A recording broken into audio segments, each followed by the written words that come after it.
Board of County Commissioners acts as a quasi-judicial body when it hears requests for rezoning and conditional use permits.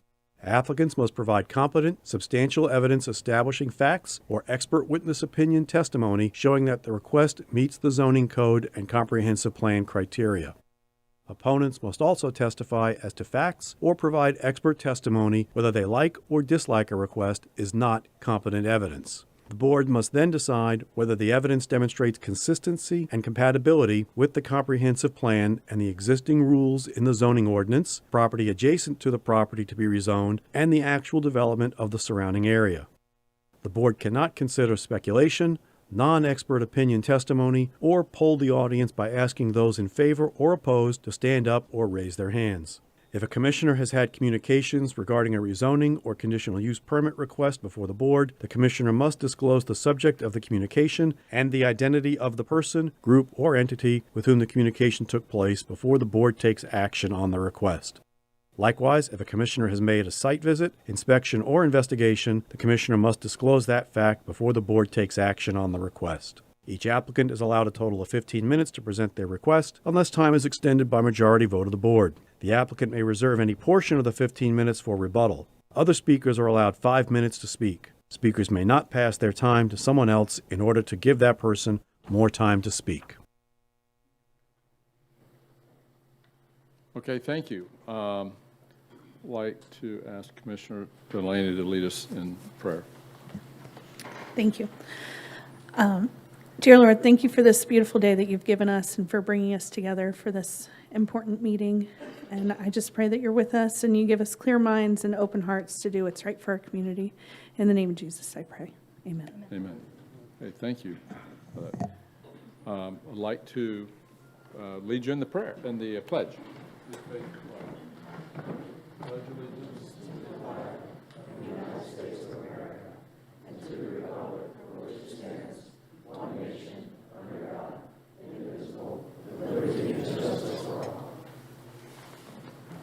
Okay, we do. Do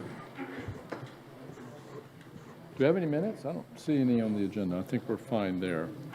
Resolutions, awards, and presentation. We do not have any. Consent agenda. Do we have any items removed from consent or on the consent? Yeah, no consent. Public comments. Individuals may speak under both the first and second public comment sections. If we have one now, we limit the number of cards so we don't delay the start of the meeting. Then we'll have one at the end of the meeting. We do not have any agenda items for public comment. We have no cards for public comment. Okay, great. So we have cards on every item but one. So I thought we'd pick up that one now so that they don't have to wait through a long meeting. So H5, which is Alex, Paul, and Rosemary Estevez DeJesus, requests a zoning classification change from BU1 to binding development plan to BU1 with removal of the binding development plan. Are they here?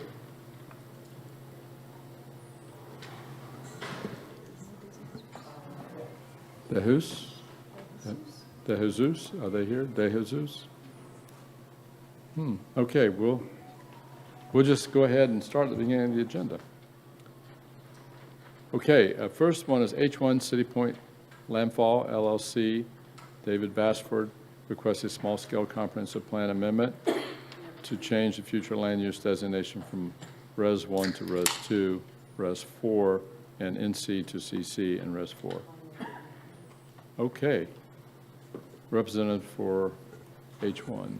Mr. Chair, if I may, there are companion applications, H1 and H2, and we generally read them into the record together, but you have to make a separate decision on them. Okay, well, let me read H2. That's City Pointe Landfall LLC as well. Request a change in zoning classification from EU and RP with an existing binding development plan to PUD with removal of the existing binding development plan. Items in District 1.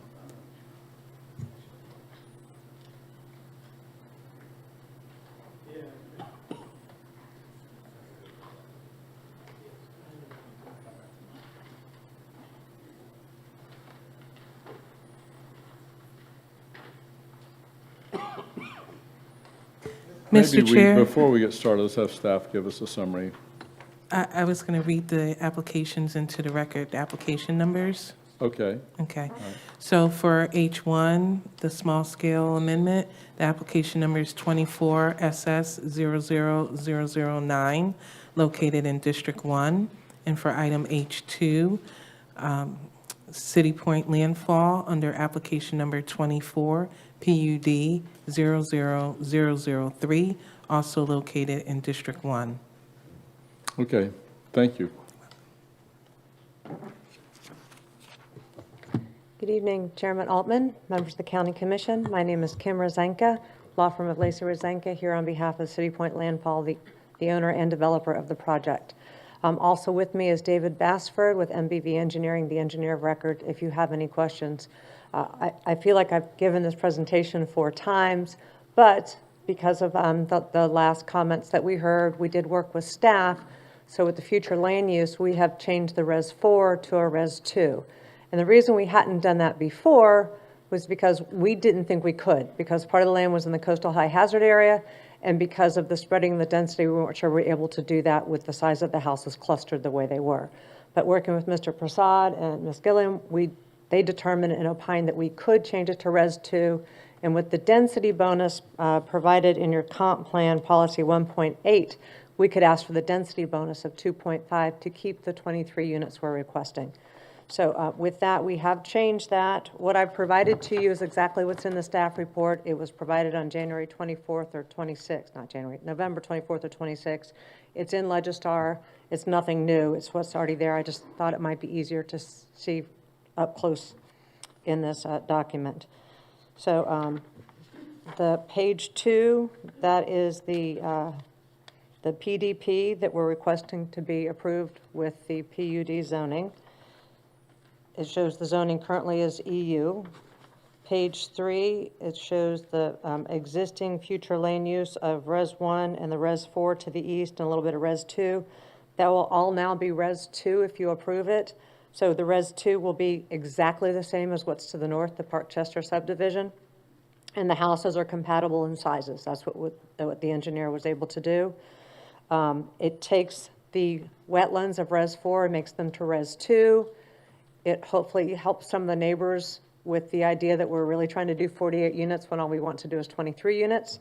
So if the PDP is never built, it's Res 2. And it's Res 2 all the way to the river, so it does protect the wetlands to some extent.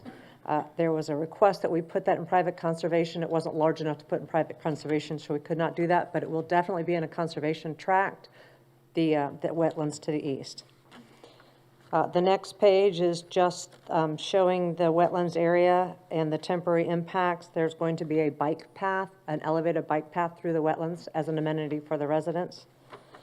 Then the last page is just the overlay to show the houses next to the houses and where the stormwater ponds are, then the wetlands to be protected.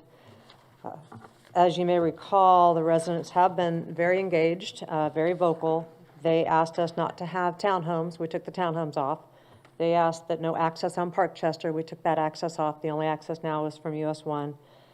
They did not want any access on Indian River Drive. At one point, we had a little parking area as an amenity. We've taken that off the PDP. And so the remaining issue, which we could address, was the Res 2, which we have addressed. They have had concerns about flooding and stormwater. That's been discussed several times by the engineer of record, Bruce Moya, for MBV. And again, that's something that has to be engineered. This is just zoning, so any flooding issues would be addressed during the site plan stage, plat stage, actually. So with that, we would ask that you approve our alternate request of Res 2, and then the small parcel of CC, the 1.94 acres of CC, on the west against the US 1, and then the remaining 10.94 would be Res 2. Then with that, we would ask that you approve the PDP and the PUD request with the waivers. The last page you have has a waiver request, and that's dealing with the perimeter of the subdivision, because we have to deal with some canals and some drainage, that we've asked that waiver be accepted with the PDP, although there still will be a buffer, and they'll still commit to whatever type of buffer is necessary to make it compatible. We have indeed put on the PDP towards the east side the requirement of an opaque buffer that was requested by Mr. and Mrs. Howells. And so you'll see on the PDP page 2, it says 225 feet of an opaque buffer, and that's to buffer the home, so it would be adjacent to their home. So that is on here and would be a requirement of any plat going forward. So with that, we're here to answer any questions. We'd ask that you approve the residential 2, find that it is compatible because it is next to Res 2, so that we could use the density bonuses to achieve the 23 units in the PDP. With that, we're here to answer any questions, and I would ask for the opportunity to respond to any comments. Okay, do we have any questions? Commissioner Atkinson? This is kind of the same question I've asked before. Thank you. The buffer that's going to be sort of to the northwest side between the houses, what is that going to look like? Yeah, it's going to be an opaque buffer. We don't know exactly. It's going to be either a fence or foliage that you can't see through. So it's going to be opaque all the way across the whole back? It will be. We've only committed to the fence towards the area to the against the house's property. If you want to make that a condition of an opaque fence or an opaque buffer the entire way, we'd certainly accept that. Well, I was just thinking about, are we leaving the native trees that are already there? We talked about. Right. Unfortunately, because of the elevation difference, and there is a ditch through between the properties, those trees will likely have to come out. They intend to save them, but they don't know because all the engineering hasn't been done. There have been some elevations done. But if that, I mean, and by the way, they all have fences there already. But if you want a condition that we have an opaque buffer, the entire against Park Chester, we can do that. See, for me, the opaque thing is not as important as the actual, like, trees and stuff that we're going to lose. Right. So would they consider possibly, if they have to take out a big deciduous tree, putting a decent sized one back in there? Of course. If you want to make a condition that like trees go back in, we can do that. That could be a condition of the PDP. That's my only question. Okay. Thank you. Thank you. Okay, seeing no other questions, I will get to cards. First card is David Bassford. Answer questions if needed. Okay. James Suderman.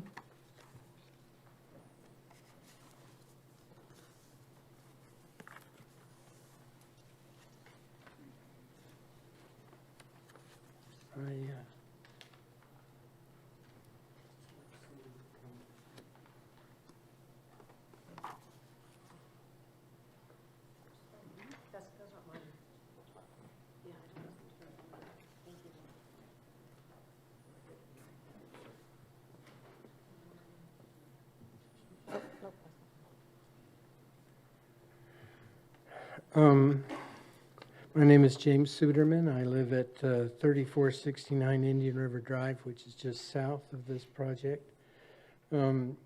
We were happy to see all the new addendum number 2 from staff. And there were several pieces of that that we would like to comment on.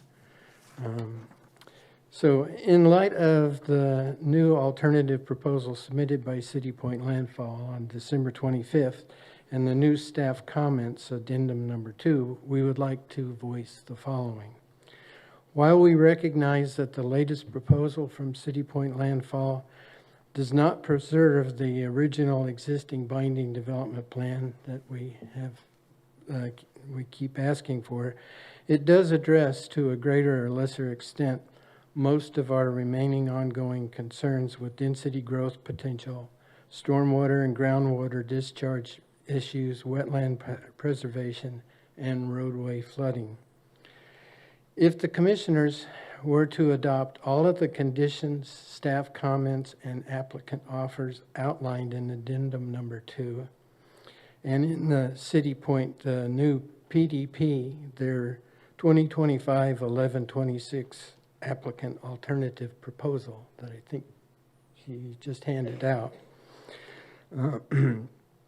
Beverly and I would be willing to accept them as something we could live with.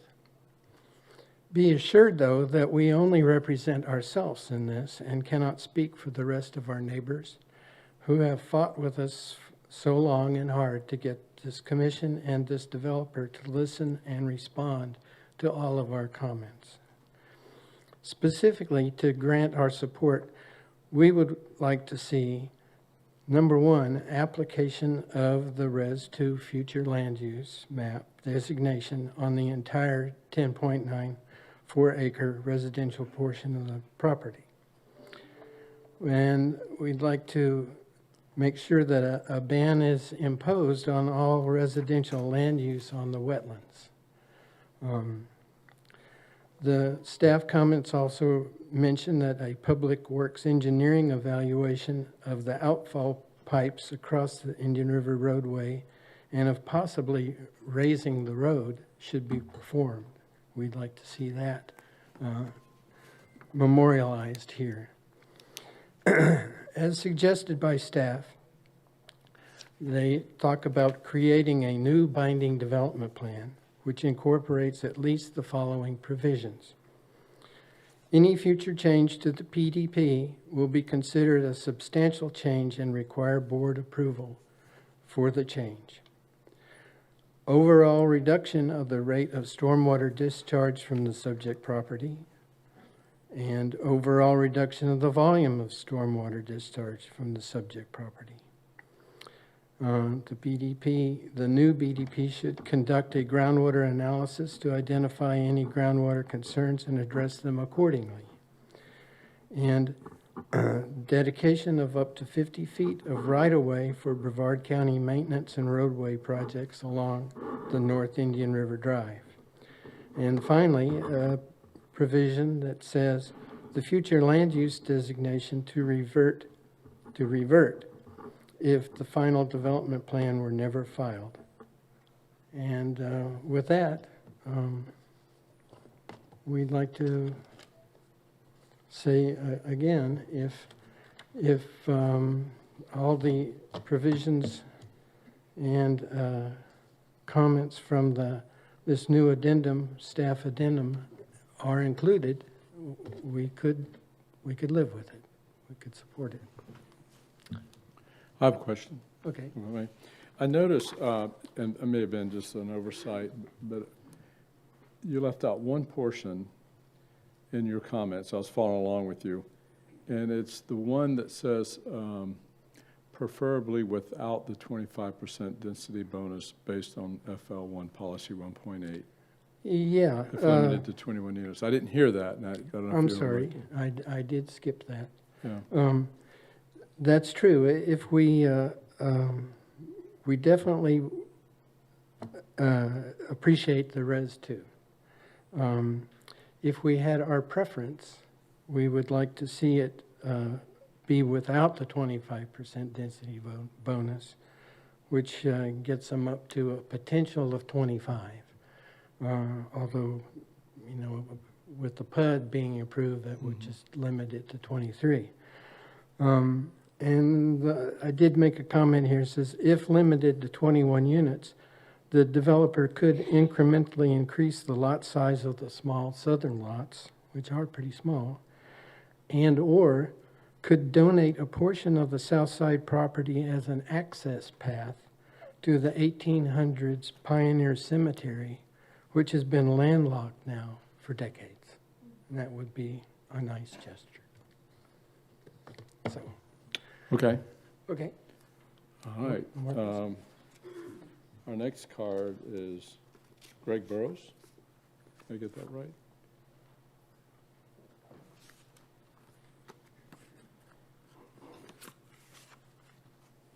Good evening. Thank you for your time.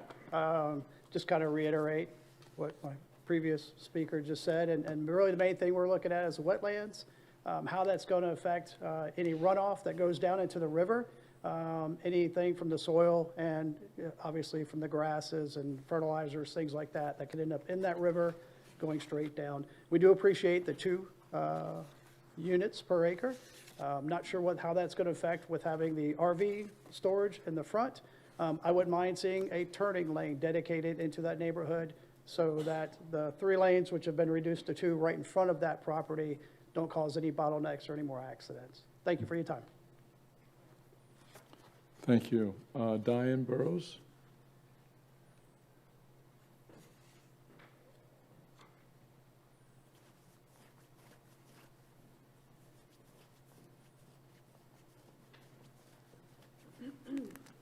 Good evening. I'm Diane Burrows, 381 Chester Drive, live in Park Chester. Again, wanted to reiterate, along with Mr. Sutterman, thank you very much for the consideration of reducing it from a Res 4 to a Res 2, continuing to keep in mind the conservation area, and the flooding, and those very serious issues that are currently happening in that area and how this is going to impact. Thank you. Thank you. Sandra Kennedy?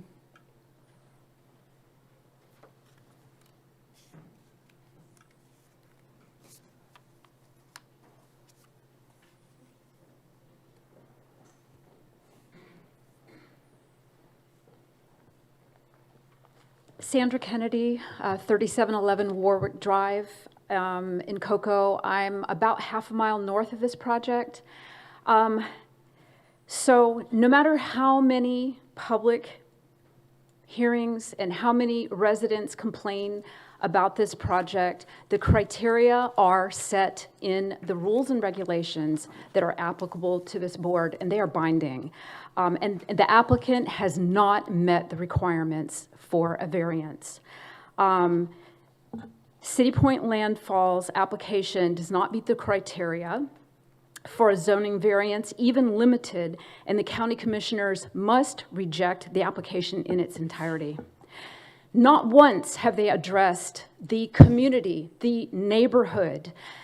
Their title is City Pointe. Well, City Pointe is a community that stretches from a little bit north of 528 around City Pointe Road all the way to at least Blacks Road and really beyond, and it's along the Indian River Drive, which is basically at sea level in this area. This is not your Indian River Drive portion that's on bluffs in Cocoa. This is sea level, and we have a flooding problem that already needs to be addressed. One of your criteria that absolutely must be met before any variance can be given is that they must not increase or cause flooding to the community. They fail that one right away. Their recent change, which I received late last night while I was preparing for this hearing, was that they're giving you another paragraph on what their flood control plan is. And basically, they had nothing to say about what they had said before, that they plan a series of ponds that they are going to allow to overflow. That is their strategy. Ponds that overflow, they're going to go down to the wetlands, and those wetlands are not sponges. They're not dry. They don't need to be appropriately wetted. They are soaking wet, folks. There are ditches that run along Indian River Drive, and they are constantly full. Our capacity for more water does not exist. They are going to cause flooding. Not only that, but their project, they do not abut the full wetland. They only abut a portion, less than half of the wetland. And the other portion of the land that is a lower elevation to them and is going to get flooded out is residential property. And there's no ditches in front of those people's house because it's not an appropriate location like it is in front of that wetland. So they don't have a flood control plan. They say they're going to use off-site flooding systems, and that just means a ditch. Fancy way to say a ditch. We are between US 1, City Pointe Road, basically, and Blacks Road, or farther north, and the Indian River Lagoon. This is our whole community. The whole thing is large homes on large lots. All recent developments since the 60s has been single homes on an acre or 2 homes per acre. So they are blowing that out of the water. They're trying to say, well, Park Chester is to the north. That is not the community. Why have they titled their company name City Pointe? Parkchester is a remnant from the past. It's what the planning and zoning rules and regulations we're trying to get away from, which is strip all the trees down and put a whole bunch of homes, cram them in. You know, that's not bad if you're on flat land, but you can't do it in environmentally sensitive lands where you've got live oak hammocks, you're on a slope. US 1 is like some 75 feet or so, and it's like a giant water slide that goes down to Indian River Drive. And the open spaces are needed to absorb the water. The community, they go around saying, oh, Parkchester and all these small communities, and they talk about, oh, this little property here is 0.2 of an acre. And they talk about the industrial area way across. Well, that's a different zone, and that is not the neighborhood. So they don't match the neighborhood. They don't meet your own criteria to receive this, and they are not even a PUD. They are not entitled to get that bonus, with that bonus, they'd be getting more than they've ever sought before. They are not a planned community that is fully encompassing everything that the community would need. This is a very small strip of land. It's not a PUD, and they're not entitled to a bonus. They need to stick to the regular zoning like the rest of us. Follow the law, please. Okay, thank you. I have a question of staff. She used the term variance. Is this a variance or a zoning change? Or No, sir, this is a zoning change and a small-scale comprehensive plan amendment And so we don't use the variance? criteria. the criteria are for rezoning. I don't know the difference between rezoning and variance. I'm a construction lawyer, not a land development lawyer, but your own criteria say for rezoning, you have to meet these criteria.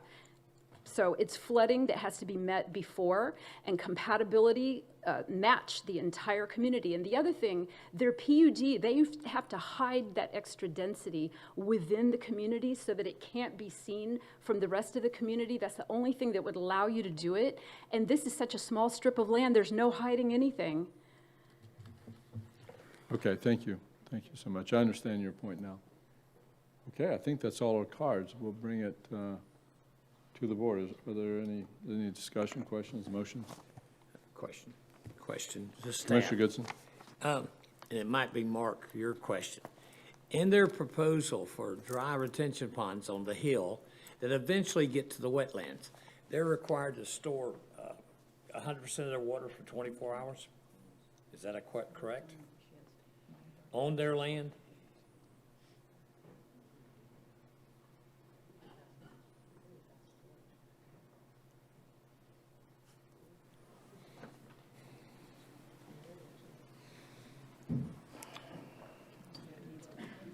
Pardon me? Oh, yeah, okay.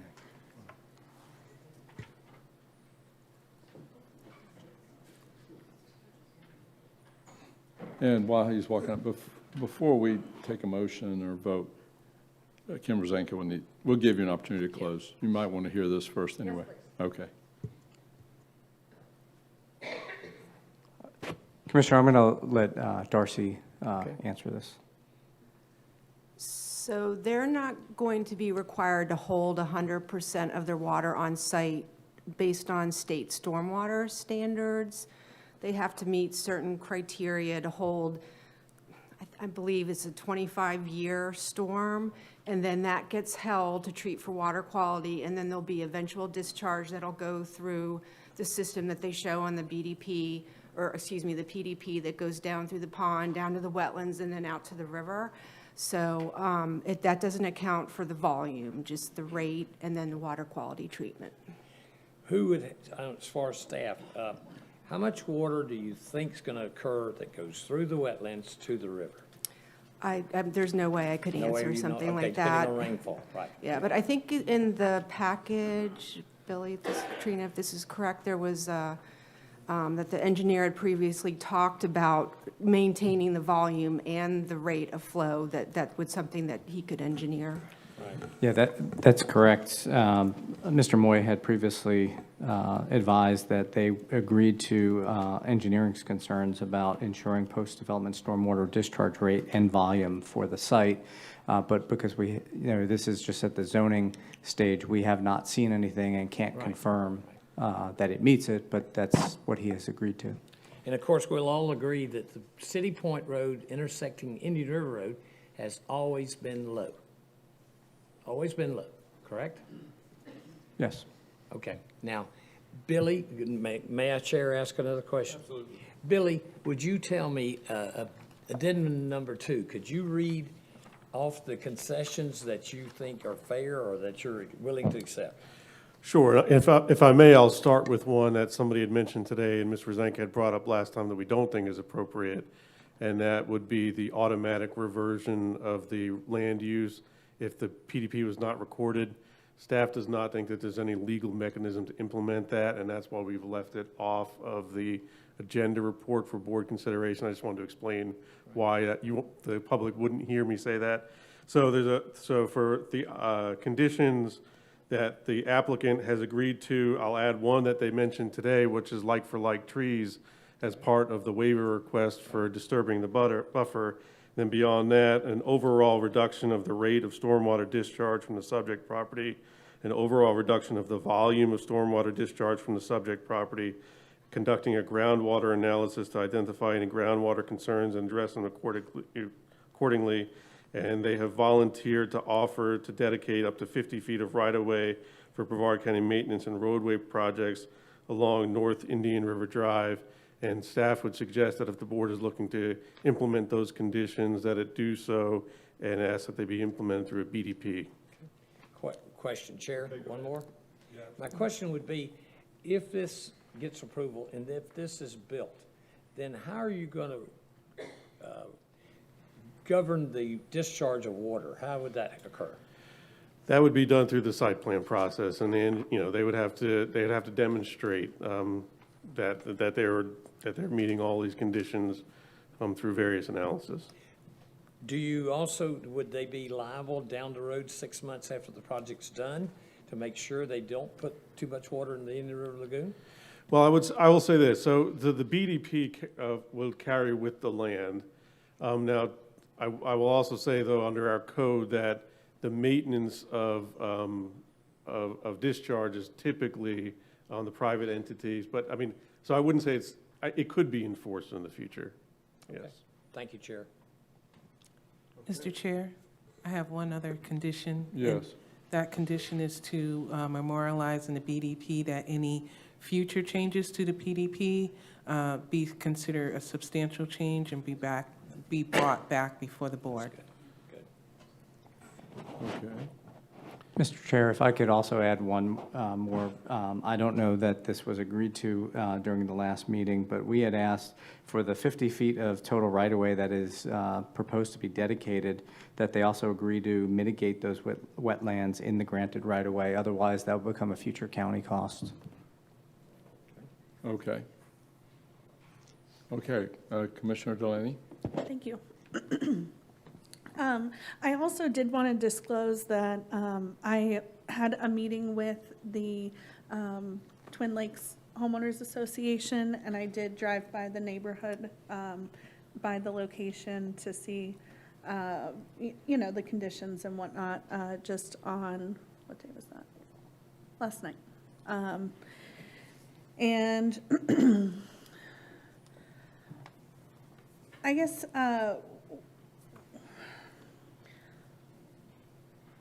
there have been a lot of concessions made with this project, and I really do appreciate that. I feel like the developer has tried to work with the community.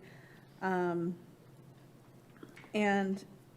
if this was in a different area, it would be harder for me to say no, but this area is so unique. And there's just a constant of running water throughout this area. Even the drainage pipes, I mean, you go next to them and it sounds like a shower all the time. And that's just the groundwater. It's not because, they even had any rain. So I'm extremely concerned about the density of this project for this location, because it's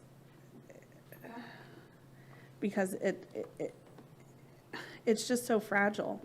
And then on top of that, we have the issue of the low-lying Indian River Drive.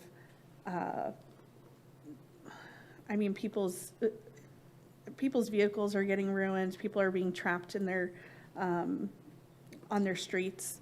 I had one resident tell me that they had to rent a car because they don't want to damage their vehicle. And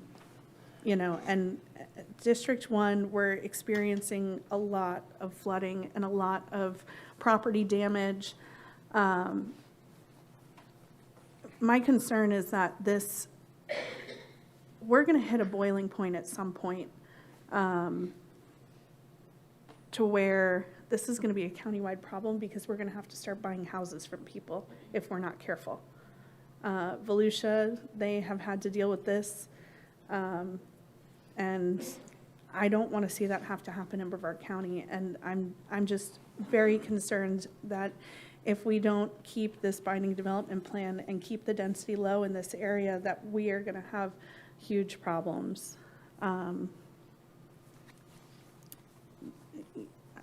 Just in general, I believe that, a person should do their due diligence when they buy a piece of property. And so it sounds like they knew that what they were buying, they knew it had a binding development plan on there. And, it's not right for the whole neighborhood to have to be affected by this when the property owner knew what they were purchasing. It's not like somebody pulled the wool over their eyes. So that's kind of. Okay, and you'll have probably closing or Sure. and debate. So we do have another card that somehow got mixed up with the other cards. Bill Gower.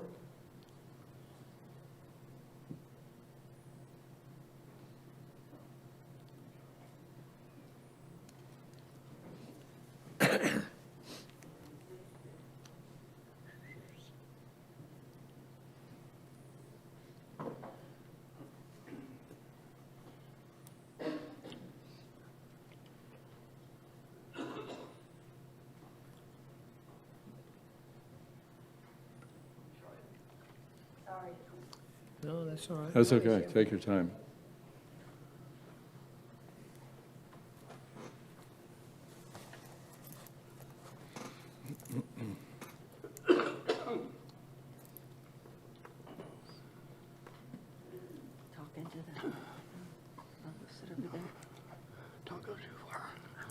Hey, my name's Bill Garr.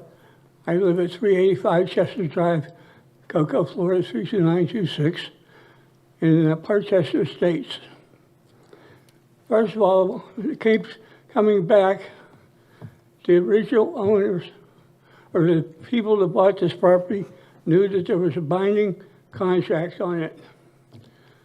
So what I've seen is basically they threw everything against the wall, see what would stick, make the people happy what they could get away with, okay?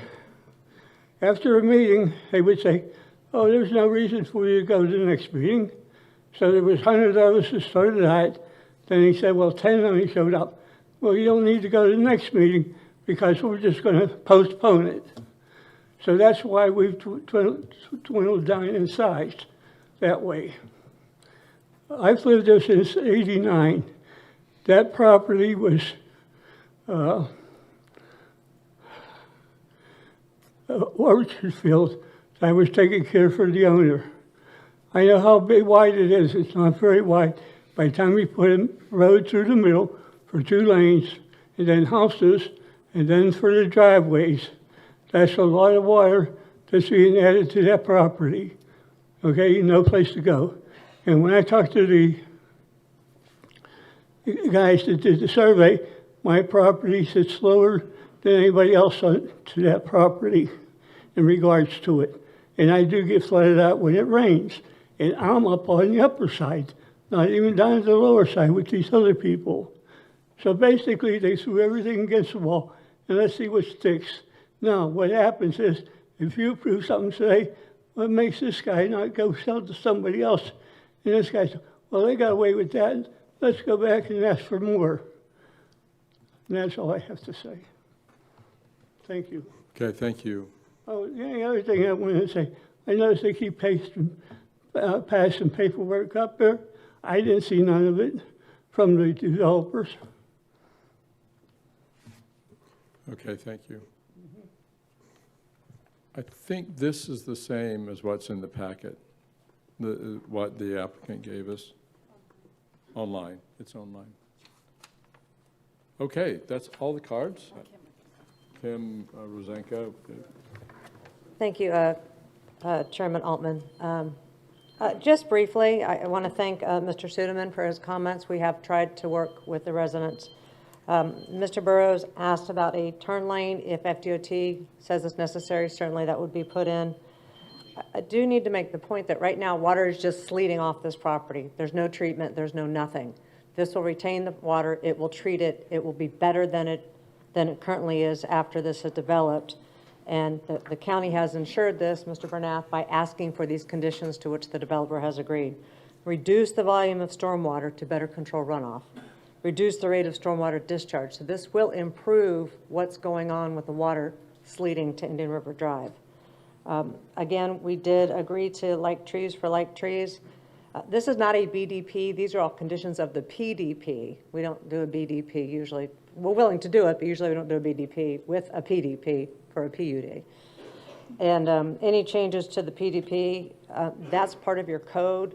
If it increases density, but any changes could be a change to the road, so I would not ask that be a condition. I ask you just follow your code. If the PDP is changed in a substantial way as determined by Mr. Prasad, then we would have to come back. So I do not want that to be part of it. I mean, if you put it in there, then that we'll agree to it, but it's already in your code. I don't think it's necessary. And all these flooding issues, those are engineering issues. Mr. Bernath, Ms. McGee, they'll be reviewing all of this, Ms. Jarina. So those are all plat issues, site plan issues. We can't prove a negative at this point, but based upon what your staff has required, it's going to be a better condition for flooding and stormwater than it is currently. And so with that, we would ask that you approve the alternate request to Res 2. We ask that you find that that is compatible, because we're doing like-size houses, Res 2 to Res 2, to allow the density bonuses to 23 units. 23 is demanded by the PDP, which governs it. And if not, then it's just a Res 2 all the way to the river, and takes in the wetlands that now have Res 4. So we'd ask that you approve the Res 2 and that you approve the PDP with the waiver.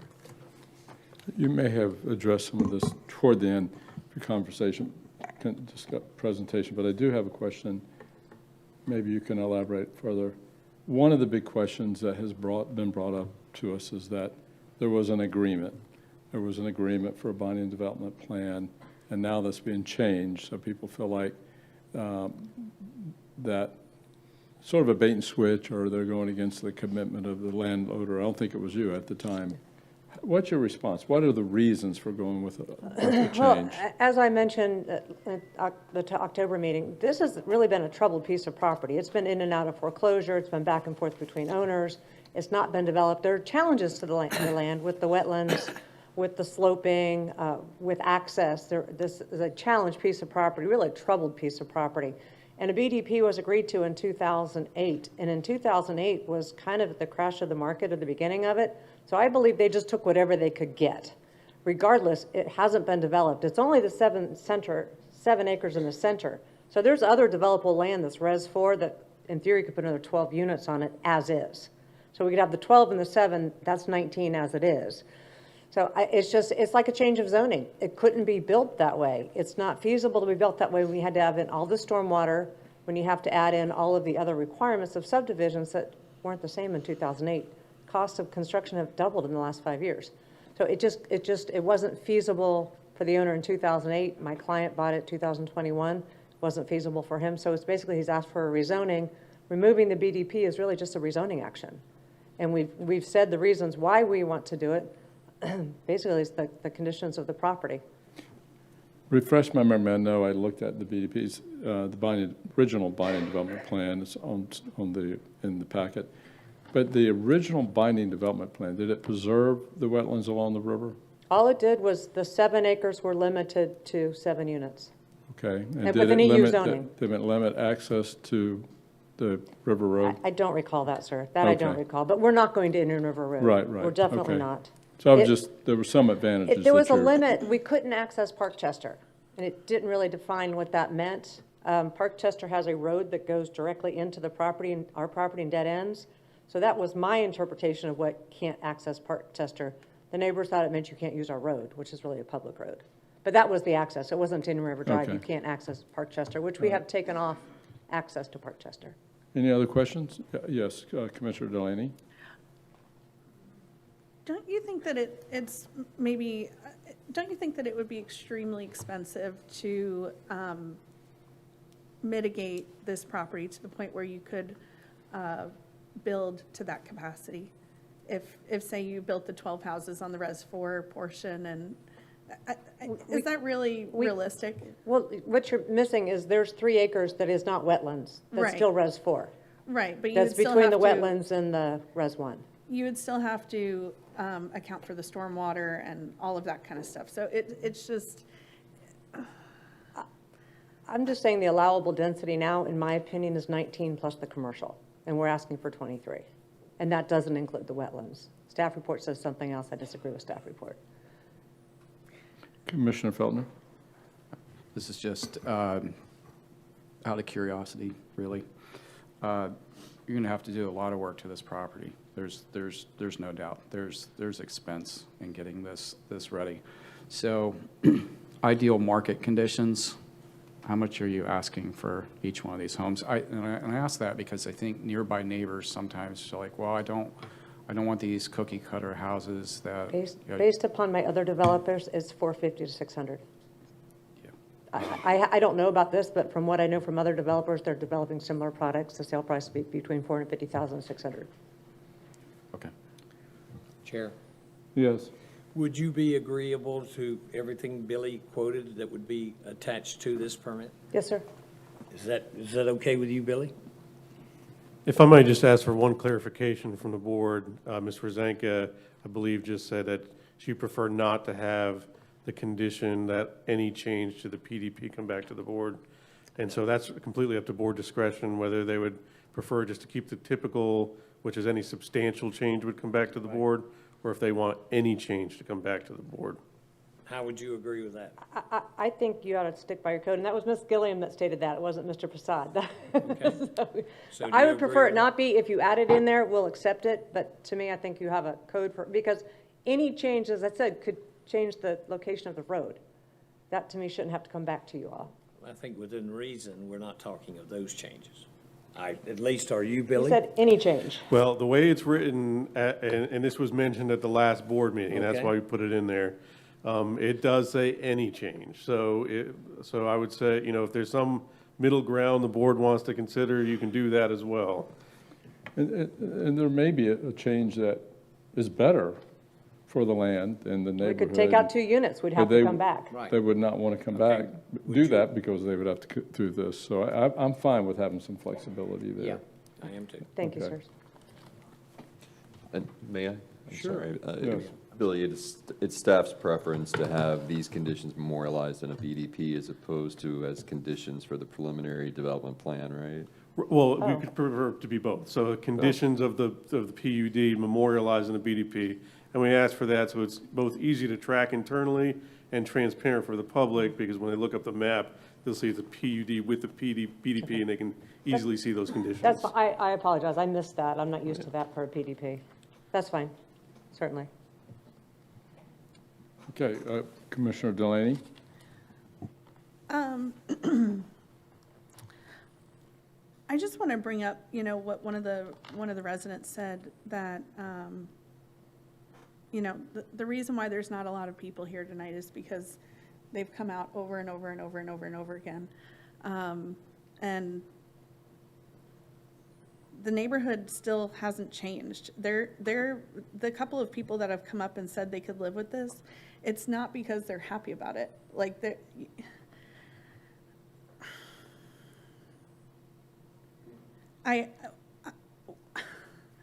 District 1, we still have hundreds of people that are not living in their homes right now because of the flooding that we've incurred this year.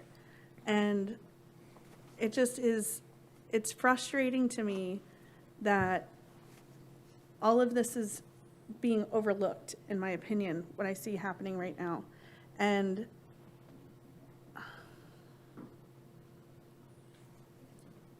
you know, this is my district, and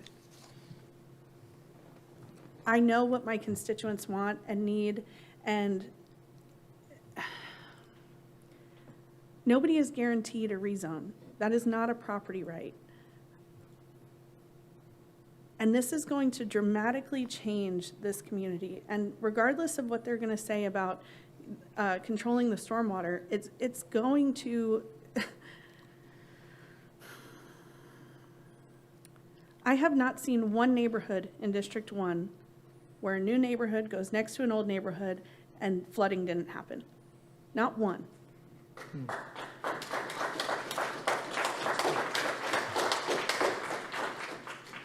So it's just, if y'all want this in your neighborhoods, then that's fine. But D1 elected me to speak for them, and we don't want this. And I know that you guys are I don't, and I'm sorry. I understand y'all may not like me, you may not like my style, but this has nothing to do with me. It has everything to do with them. So I'm pleased asking you to do what we have historically done in this county and listen to the district commissioner where the people elected me to speak for them. And with that, I would like to make a motion to deny this request. There's a motion for denial. Is there a second? The motion dies for lack of a second. I have a question. Yes. If I could please ask Ms. Rosinka to come back up here, if that's okay.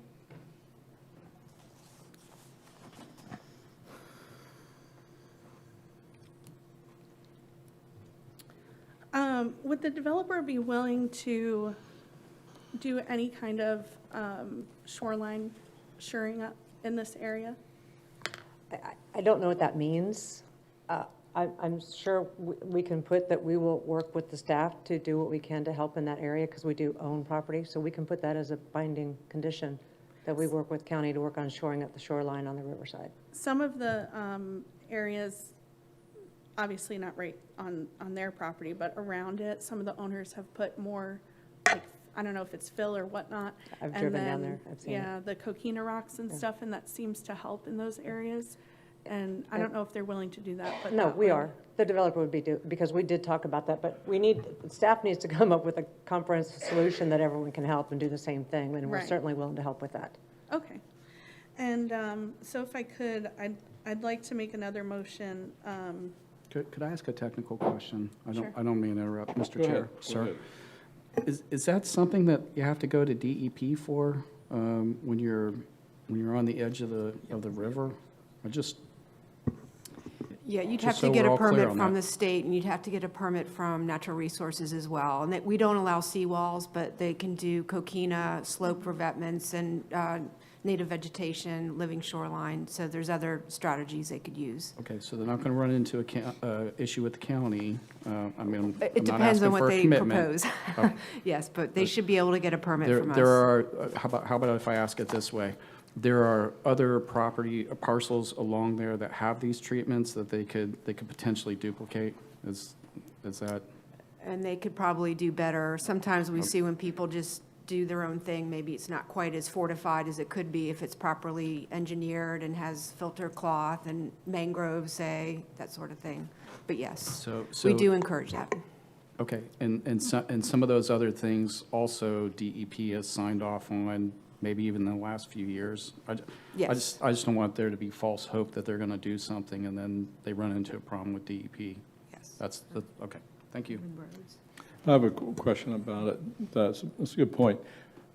So this property, when it makes the transition, the lots have sold or it reaches a certain threshold, will go into a homeowners association, I assume.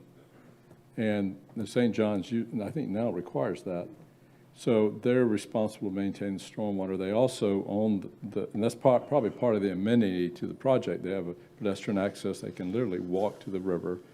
So that's their property on the river. Mm-hmm. If the shoreline starts to fail and even jeopardizes the road, they probably would have a duty to maintain, would they not? Or is that, who's that responsibility fall on? I know they may have a desire, but I'm just never thought of that. But you own property on the river, and if it's eroded and the road's threatened, who's responsible for going on that property to protect the road? So I would say that it depends on, who actually owns and then the any maintenance conditions. I may be missing something, but I was not aware that this goes all the way to the river, in which case they may provide the recommendations that Commissioner Delaney had just suggested, but ultimately, if it's impacting the road, then it would be a public cost.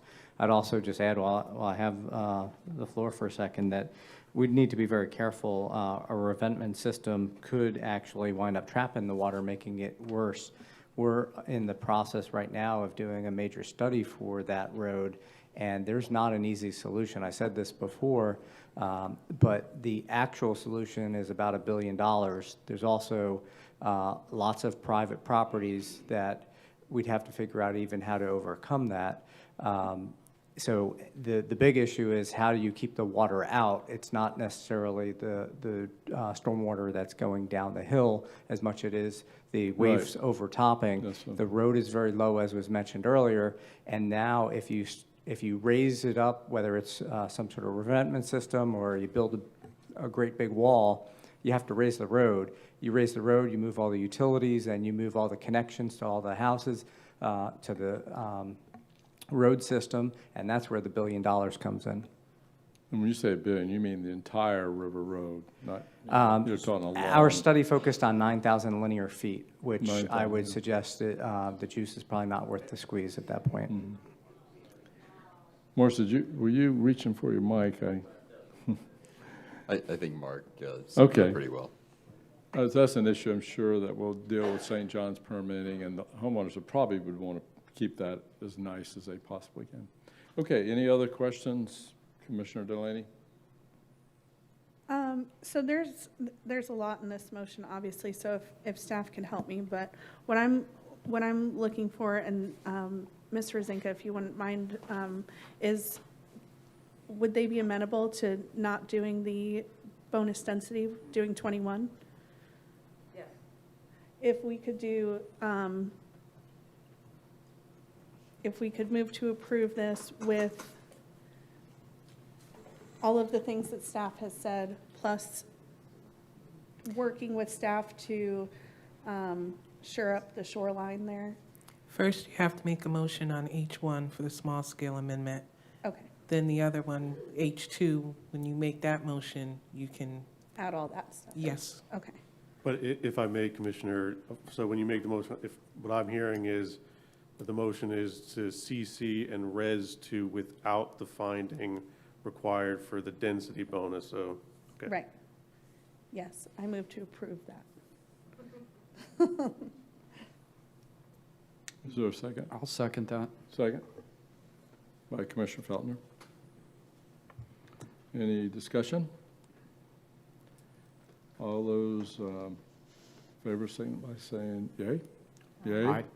Aye? Carries unanimously. No. Damn, we voted. Did you say? I'm going to be a no, I'm sorry. There's a no. A no by the maker of the motion. Jeez. Okay. All right. Okay. I don't know if I've ever seen that before. I have seen it in the legislature. People vote against their own bill. Haven't you? Yeah, so it's not unprecedented. I've seen it at this level. So we're going to H2 then? Yes. right? Yeah, H2. Okay. Okay. So we're now in H2. Billy, could you help me with that motion? Do I need to read it into the record again, or we've already done that? No, I H2? think if you just say, you know, all the conditions as outlined in the agenda report with the addition of some of the ones we heard from today, which is as part of the waiver request that would have to be approved as part of this application, like for like trees. And then I also heard to mitigate any wetlands within the 50-foot right-of-way, should they have to be dedicated. We didn't agree to that. Would, We can't agree to that because that impacts our ability to mitigate. We did not agree to that one. okay. Which one was that? I'm sorry, so we know. The trees. No, Let's have you come up, yeah, and clarify that. It was asked that the 50-foot right-of-way that's being dedicated, that we take on the responsibility for mitigating the wetlands. And we can't do that because that impacts the wetlands we can mitigate on our site. Because it would all be done at the same time, because we only get 1.8% to impact. So we can't agree to that. So you're going to give up the land, But we're not agreeing to agreeing pay. to and mitigate we- somebody else's land. We may agree later on, but right now we can't because we have Okay. to mitigate our own. So that was All right. not something that was listed that we agreed to. Okay. Mr. Okay. Chair, Yes. if staff may make a comment, please. So I just wanted to add that when we were talking about the dedication of the 50-foot right-of-way, we had talked about that not counting against their 1.8%, because that would be to the benefit of the county for that 50 feet. So that wouldn't count against your other wetland impacts for the 1.8%. But again, the mitigation being part of your costs. Is And- that right? Yeah, and again, I would just add that if they don't do it, now that's county right away, and the taxpayers are going to be doing it if we ever decide to widen that road.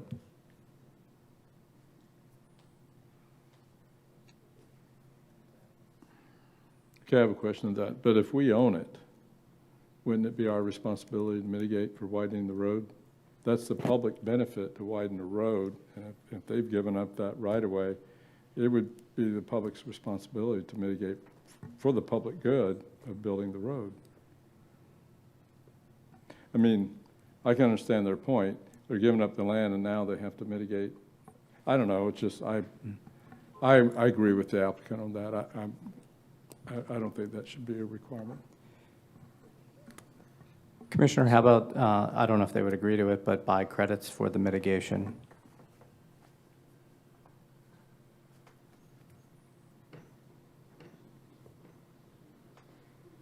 I don't have the authority to do that. I don't have the authority to spend my client's money who's not here to agree when he's already told me not to agree to that. So I can't agree to that at this point. Well, I'm- you're basically given land. We are giving land that would have to So be taken by eminent we're domain at a happy- valuable price, so Right. that's, And a lot of legal costs, so we appreciate you doing that. thank you.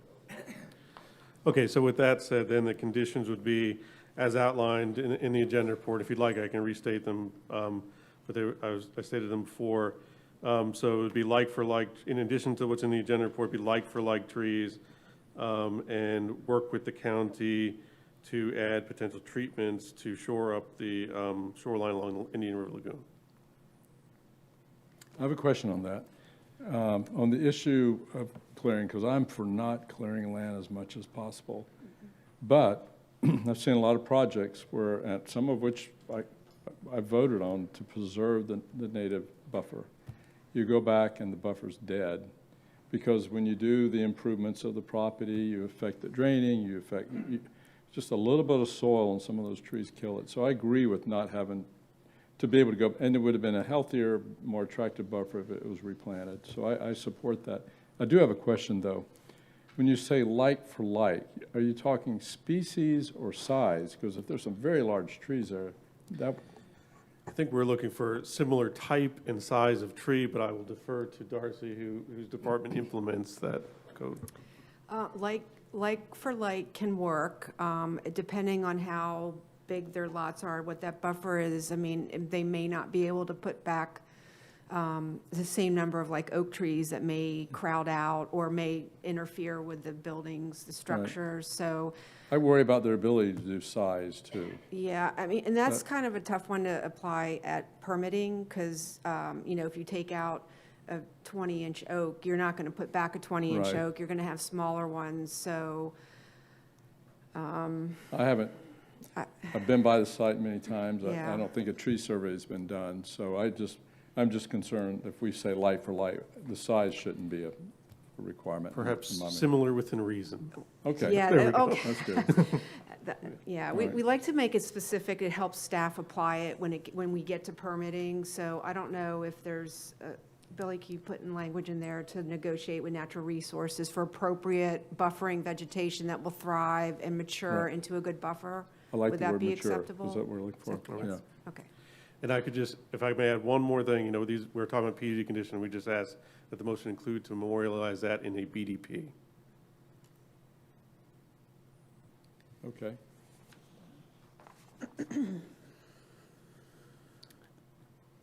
So, I'm sorry. Go ahead.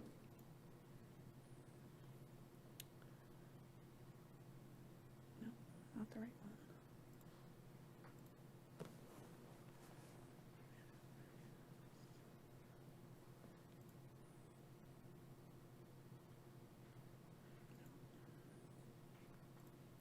Okay. So the motion would be to change the zoning from EU and RP with an existing BDP to a PUD with the removal of the existing BDP, but to add another BDP, including the things that we had spoken about. Do I need to read out all of these? Okay. And then, what do I need to say with the PDP? So as part of the zoning approval, you'd be approving the PUD with the conditions specified to be memorialized in a BDP.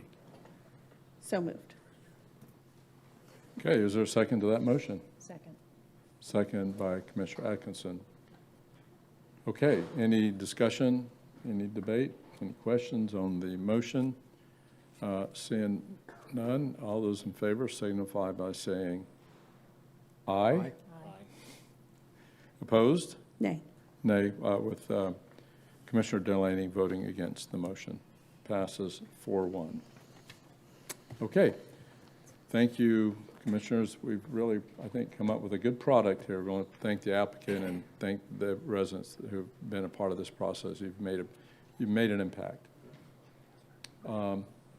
Okay, we'll move to the next agenda item. And I think what we'll do was H5, you said we were going to move H5 so they wouldn't have to wait through that. That should, no. H5, we already started the process. We decided. We started, and he wasn't here, but I think they're here now. Okay, Are so there any I'll just additional put it in cars? the list. I don't mind moving them up because, well, we'll just go down the list the way it is. We'll stay. We'll go to H3.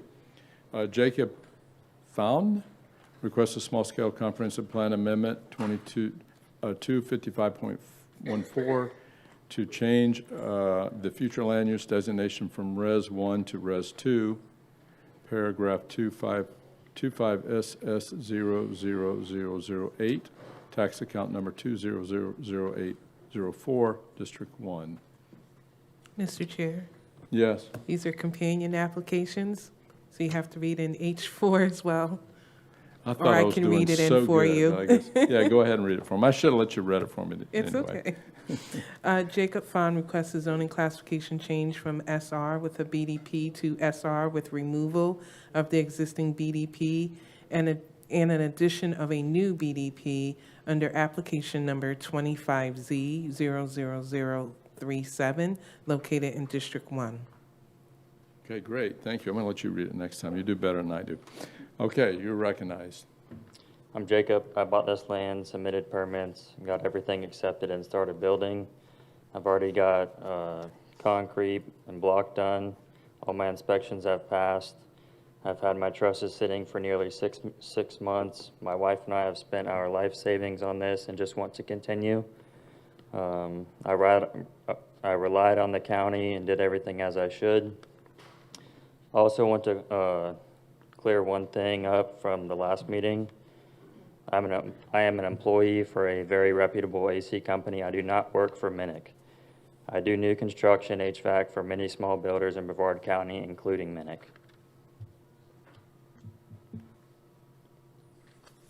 Okay. If there are no questions, we'll go to the next speaker card. Thank you. Pat Raymer?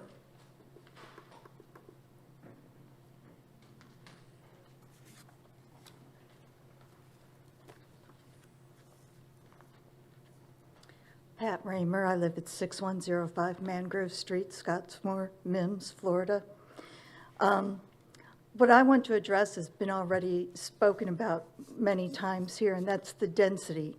Increasing density in this area, which is already prone to flooding, is only going to make the problem worse. And every time we approve a variance or a zoning change to increase the density, we're increasing the chances of flooding in that area. People are suffering right now. During the last 2025 calendar year, we've had 6 flooding events in that particular area. I understand that the house has already started to be built. It is significantly higher than the property behind it, and it is going to cause flooding to that other property. And I ask you all to consider that as you look at this request. Okay, thank you. Bigler? Michael Bigler?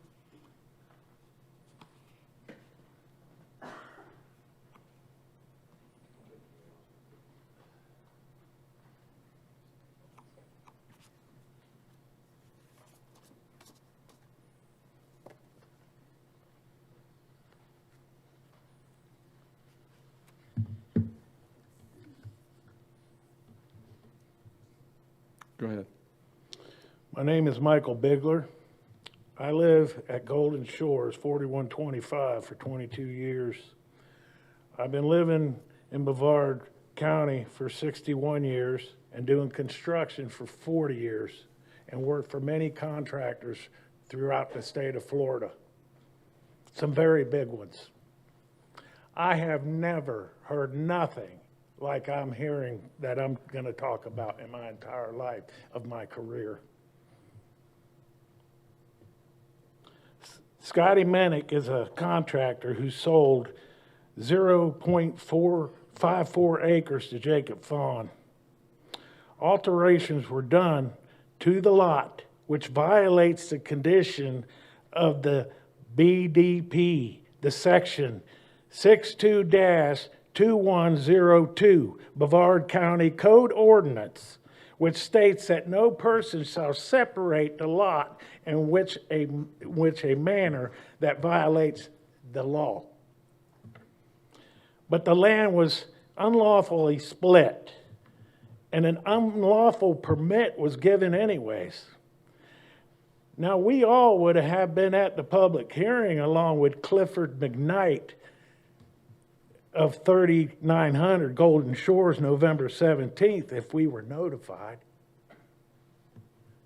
But the notification only went out to a few people that live within 500 feet. But the letter was deceiving. Wow. To the elderly, to most of the elderly that got the letter. It states that the land change was for 6.24 acres, not for 0.54 acres. And that ain't right. Because for many years, we have been paying taxes and living on Golden Shores, and a lot longer than Scotty Minnick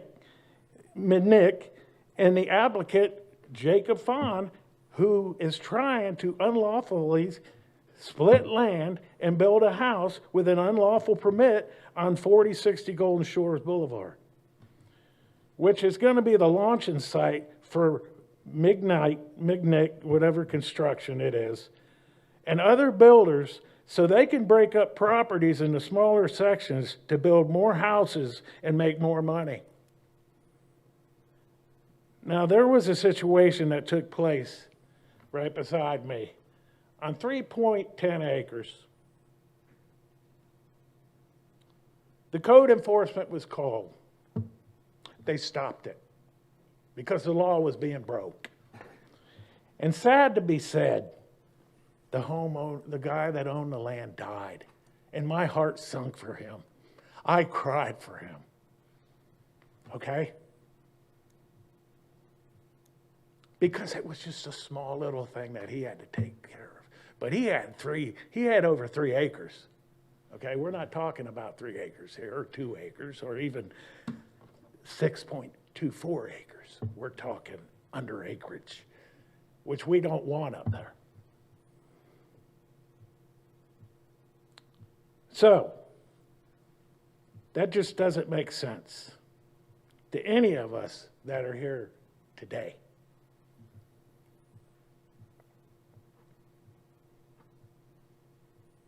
Excuse me, I have to get to my notes, because I was just notified about this just a little while this week. We are law-abiding citizens that have been living in Mims and Scottsmore area for many years, who voted for you county officials to represent us and uphold the law. We hope you do your job and vote no for a law that has been broken. That's all I got to say.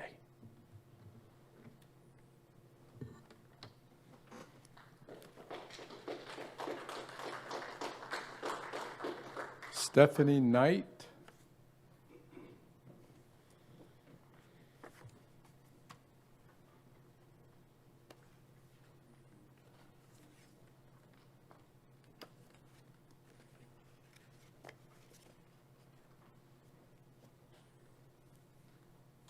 Stephanie Knight. I live at 3995 Golden Shores Boulevard. The proposed change alters the established character of our neighborhood, where every residential lot is an acre or more. I initially chose to build there in low-density area, relying on the zoning regulations that were put in place to preserve this area for my kids and I. Those standards should uphold by the board and all employees of Brevard County Zoning, Brevard County Property Appraisers, and the Brevard County Permitting. Allowing permits for substandard lot sizes is only inconsistent with our zoning requirements, but raises serious concerns about accountability with the permitting process. When unlawful or improper permits are approved, especially using our taxpayers' resources, it reinforces the very practices that created the issue. Each time commissioners vote in favor of these applicants, it further empowers that department to continue using permits that do not comply with the law. This request is incompatible with our current development plan, and it undermines the long-standing character of our community. Approving it would set a troubling precedent, opening the door to further expectations that could gradually transform our area into a disorganized, higher density landscape, precisely what many residents sought to avoid in that area. Zoning regulations should not be modified to accommodate negligence or oversight on people who work for the county. Instead, enforce and accountability must be prioritized. Granting variances under these circumstances only complicates matters and signals to other builders and property owners that non-compliance will be excused. This seems to be a problem within departments that they need to be addressed and corrected so this doesn't keep happening. I'm confident that if the department was audited, you would find multiple unlawful permits, such as 2 properties on Todd Lane, this one on Golden Shores. There was problems with 2 properties on a rancho where squatters decided to try to take over property, and it was approved at the appraiser's office, approved until the owner of that property got wind of it and had to fight to get their property back. And The property appraiser's office should know that in order to take over property, you have to be there for 7 years. They were there for 2 months. So things are being overlooked. From Mr. McKnight, he did want me to read because he couldn't be here tonight.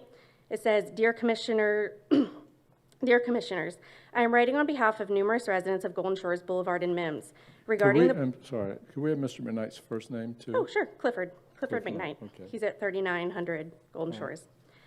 The removal of the existing BDP along with the new land use request is inconsistent with the current development plan and undermines the character of our community. This change sets a concerning precedent that could transform our area into disorganized urban landscape, something many of us sought to avoid when we chose to live here. Even with the proposed half-acre variance, this rezoning should not proceed. The Brevard County property website lists that parcel as 0.45 acres, contrary to the 0.51 acres indicated by the new survey. Additionally, the house is directly behind the parcel, located at 4070 Golden Shores Boulevard, has a driveway running right through the proposed property, not on an easement. This situation raises significant concerns about access that impacts the actual usable acreage of the lot. We emphasize the current zoning regulations should not be adjusted to accommodate the negligence and oversight of your department, and this discussion is occurring after construction had progressed to a quarter completion due to the breakdown in the planning process. It is critical that accountability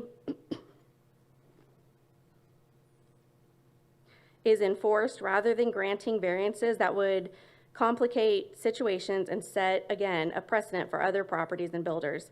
Notably, the contractor responsible for the construction is also the seller of the property, who is a realtor. He should have known better, and given his experience building homes in the area, he should have been fully aware of the zoning regulations and BDP. Furthermore, it is important to note that alongside this property, that was already addressed, I'm not going to go over that again. Our community cannot support such extensive changes and strongly implores that the current BDP remain intact. Thank you for your attention in this manner, and we hope that you will consider our concerns and seriously prioritize the integrity of our community. And I do feel for the person who bought the property, but Mr. Minnick knew. He was the one who did the BDP. He should have known not to sold it to that gentleman, and it shouldn't be our taxpayers that have to suffer for your mistake that the employees made in the permitting office. So that's it. Okay, we have more cards on this item, but we've been up for almost an hour and a half, so there's numerous requests for a 10-minute break. We'll come back at 6:35. Okay.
Sean Bohannon?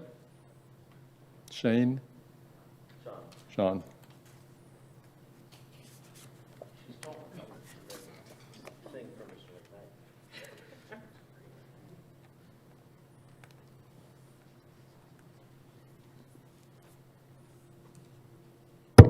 Okay.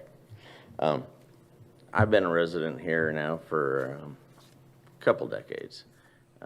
Born in South Florida, prior general baby.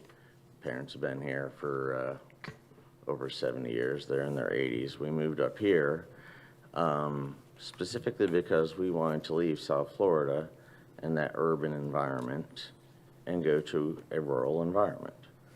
And that's why and the reason that this makes a lot of, it really hurts me is because, okay, so I live in the home that Frances Threckle and her husband, who donated the property that, under which Titusville City Hall sits today. I live in that home, and she built on Golden Shores the Horsemen's Association. And here we are, where I had to spend over 2 years coming in front of the board, dealing with everybody involved, all the unelected public officials and that, just to be able to build a house for my aunt, who's 82 years old, who, it's on 6 acres. And everything was perfectly done. It had to be redone multiple times. I mean, this is, and I have nothing against this person.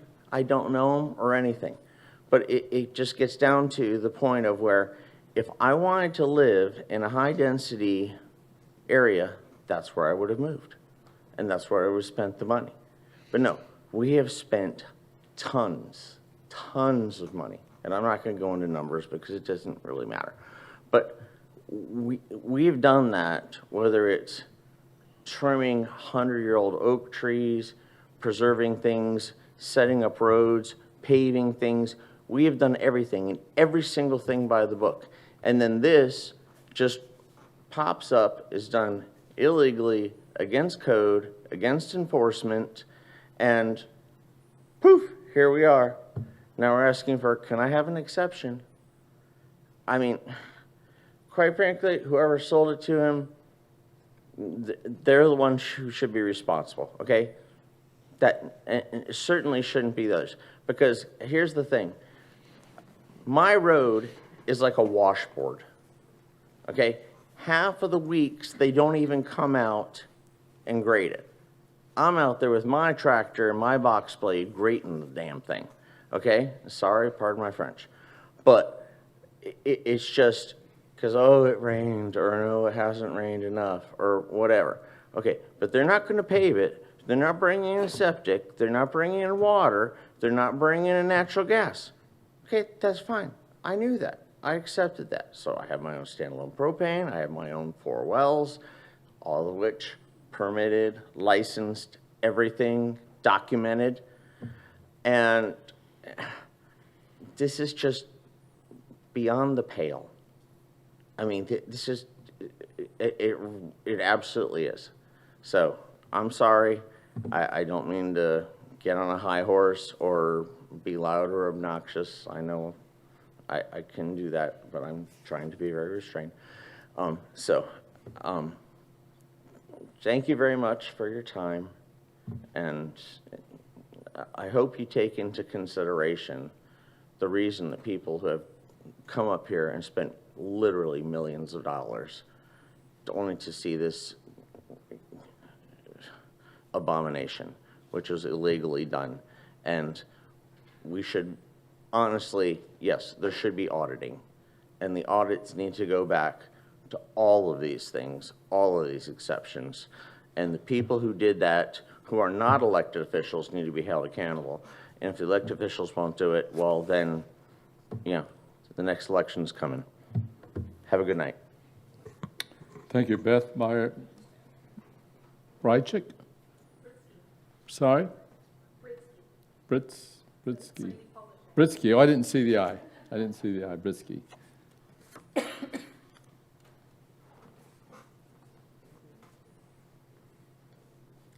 My name is Beth Britsky. I live at 4055 April Lane. It's one street over from Golden Shores. My family and I moved here to Brevard County, to Mims specifically, because that community is a rural community, and we absolutely love it. And we've only been here a couple of months, but we love the community. We've been really involved since we got here, and really all I came up to say is that that's like the heart of our community, is these bigger lots of rural area. My fear is that concessions are made for existing rules as to how big lot sizes are. I'm afraid that sets a precedent for that to continue happening in the future. So that's all I wanted to say, is I'm fearful of that happening and continuing, and I hope that you vote no. Thank you. Thank you. Ken Harrison?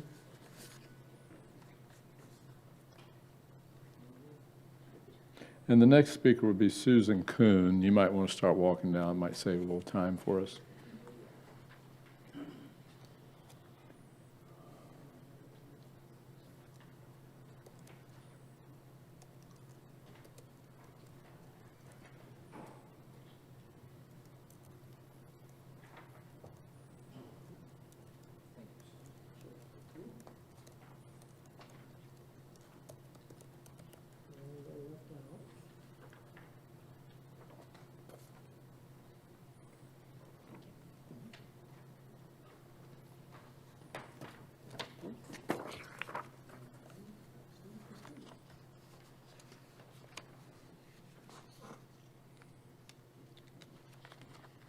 Okay, my name's Ken Harrison.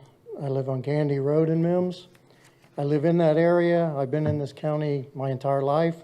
I've been in Mims 67 years, 54 years on my property that's near this. This came directly from the staff comments, what I'm going to repeat here. So what they found that was wrong. In this particular case, the applicant is subject to code enforcement due to the actions of a predecessor in interest who improperly split the property into a substandard lot, violating Section 62-2102 Brevard County Code. The original BDP stipulated the developer owner shall limit development to one single-family residence and may be further restricted by any changes to the comprehensive plan or land development regulations. Subsequently, the property was sold and split into two lots of 0.54 acres and 0.89 acres on April 27th of 2020. The 0.89 acre property was sold on October 22 of 2021. The 0.54 acre property was sold to the applicant on June 4th, 2024. These actions violated the conditions of the BDP and Section 62-2102, Brevard County Code of Ordinances, alteration of lot, which states that no person shall sever any lot in such a manner that a violation of any of the provisions of this chapter would be created on any new or altered lot, including their uses or structures. Subsequent to this unlawful split, a permit for a single-family resident was issued in error. This permit should not have been issued because the lot is a substandard lot as a result of the split. Upon discovering the error, a stop work order was issued by the Brevard County building official. Administrative policy number 7, proposed use shall not cause or substantially aggravate any substantial drainage problem on surrounding properties, or significant adverse and unmitigatable impact on significant natural wetlands, water bodies, or habitat for listed species. Environmental constraints. Natural Resources Management Department has identified that the subject property is located within a mapped FEMA Special Flood Hazard Area, A, Zone A. The board may wish to consider if the requested is consistent with the comprehensive plan and compatible with the surrounding area. In addition, the board should consider the request based on the facts and circumstances surrounding the actions of a predecessor in interest, which resulted in the subject property being turned into a substandard lot. And the last paragraph is mine. Furthermore, the residents are concerned that an unlawful split of the property and resulting zoning change due to the unlawful split of the property could possibly leave Brevard County complicit and condoning of an unlawful zoning action. And as far as these maps, you will see on the first zoning map, the little yellow square, that's the property in question. The property right next to it was SR.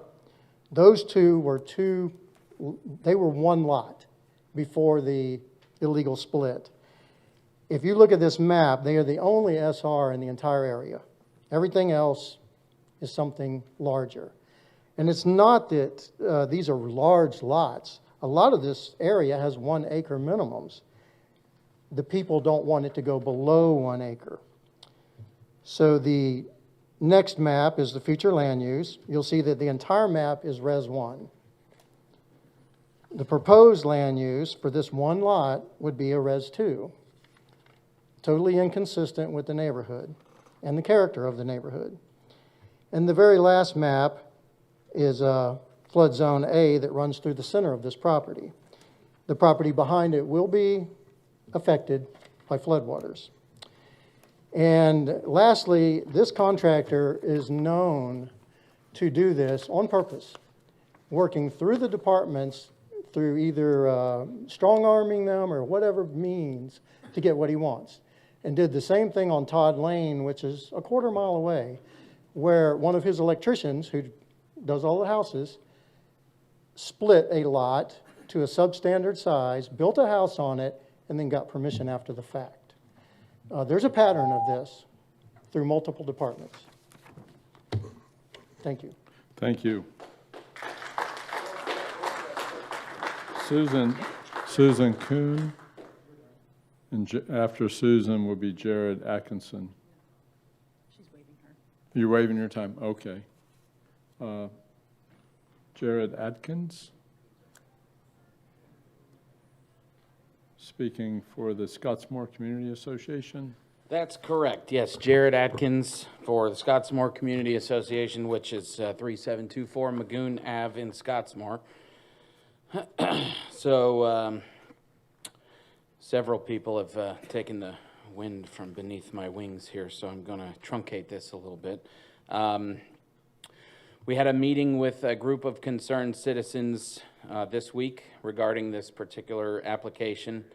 Everybody pretty much feels that they agree with the former board that was here prior to you guys, that the density needs to be limited and retained as it is in Scottsmore. We did have a small area study that we were promised in 2019 and 2020 that did not happen, and had it happened, we might have some more data to support that. But this particular lot, rezoned in 2019, at that time the county zoning and this board assigned a BDP to which the owner agreed, disallowing the exact thing that happened, that he put in place. A few words from the staff report include unlawful, substandard, violation. Those are not good words to have in a staff report if you're going to approve an application like this. And then at the zoning board meeting, the applicant spoke to this, stated that he bought the lot from Scott Minnick, stated that he works for Scott Minnick. So we know that's the builder that split the lot. I would also agree with somebody that spoke earlier that I think that an audit or investigation should be conducted to see why this continues happening in our town. Couple of things that you guys may also be familiar with. In fact, I'm sure you are, but that no constitutional or Harris Act property right to increase planning allowances. Under Florida law, purchase of land is generally subject to the existing zoning or environmental restrictions. There's no property right to change them. Friedland v. Hollywood, Florida 3rd District Court of Appeals, 1961. upheld again in Ellen v. Miami, Florida, 3rd District of Appeals, 1959. Reverse those. The other one upheld the first one. I know you guys have all those statutes, but just wanted to give you a friendly reminder. Appreciate you hearing us out. Thank you. Thank you. Ostapovich? Ostapovich? Did I get that? Oh, thank you. Ed Ostapovich. Okay. You said this projector works? I think so. So the gentleman that I wanted to have up here today could not show up for various reasons, medical being the biggest one, but his voice, he does spend a lot of time in Brevard County. It's Sandy Heinzinger. He basically does a lot of construction for Brevard County. And along this, his whole point was just a handwritten letter on some calculations and verbiage that he uses on a daily basis. We use a standard 3,000 square foot home, all right? When you have that, you have a square footage, a footprint, so to speak, even with the driveways, the garages, carports, things of that nature. So we're just going to use that as an example. A 3,000 square foot home having, we'll just use 1 inch of rain per hour. That's 6,230 gallons per inch of rain per house. So with that being said, we can use this. I can hand this off to the board and go from there. But my name, Ed Ostapovich, 5175 International Avenue. I'm here tonight because I want to oppose the building further continuing on with this. So, you know, in the early 90s, I came to this area. I was born and raised, but I came back in the early 90s as a airman straight out of the Air Force. I literally wanted to live out in the country, the suburbs, raise my kids, shoot, hunt, fart around with four-wheelers like everybody else does. We enjoy the community, the horses, things of that nature. What's happening today is it's not an ideal living situation because it's turned into a suburbia nightmare. We're starting to see homes developed on top of each other. The high-density area is starting to increase. Traffic's increasing. You guys are well aware of. We don't want an HOA type scenario. We're already dealing with the seasonal snowbirds just in Titusville. So Muenz, and it has a kind of a cushion, you know, for having some elbow room. With that being said, when we first moved up here, I purchased a 1.5 acre lot, and the average home to be built on was 1 to 5 acre parcels for you know anyone to purchase, and it was all zoned and cut up that way from the civil engineers back in the 60s. And there again, like-minded, everybody wanted that expansion to have some elbow room, and we don't want the high density in that scenario. So now we got, based on what we're dealing with, today's laws and rules are being bent to accommodate so-called errors, and these errors are by contractors, realtors, and title companies are starting to affect us big time. We're starting to pay the price. Literally flooding issues so profuse in the last 20 years, we haven't seen anything like this in the last 5 years, and Katie's well aware of what we're talking about. Using that number off of what Mr. Sandy had just pointed out earlier, we had almost 3 feet of rain in a 1 month time frame up in Muenz, literally noted, and water did not recede for almost 3 weeks, and I'm not exaggerating, to the point where wildlife was literally coming up in the drylands areas, pigs, deer, looking for things to eat. And I'm not, you know, I'm pointing this out to the simple fact, well, with that, we got hogs just tearing up property. We have a really bad problem right now. We're trying to mitigate that scenario, but it's not going to happen until the water recedes properly. All I know is that the maintenance on those culverts, especially through 95, the box culverts have not been touched or addressed. We've actually put our eyes on them. They're overgrown. They're impacting the water flow to the St. John's. This is going west, and not to mention the flow problems we had through the east. As a registered voter in District 1, I want these mismanaged, overlooked areas to be audited as well. I want more of the community to feel comfortable with what you guys do as a whole. We trust you. We've you know, brought you guys to bear to be our voice. Katie's our voice right now. But we want this whole community to, you guys understand, this whole community is really, we're exhausted by what's happening up there through the growth and development and the continued passing or exemptions of said parcels. But other than that, I really don't have much more to say. I appreciate your time and hearing our voices. Thank you much. Yes. Yeah, Commissioner Goodson? Yeah, I hear you. I understand what you wish and all that and why you moved to Mims.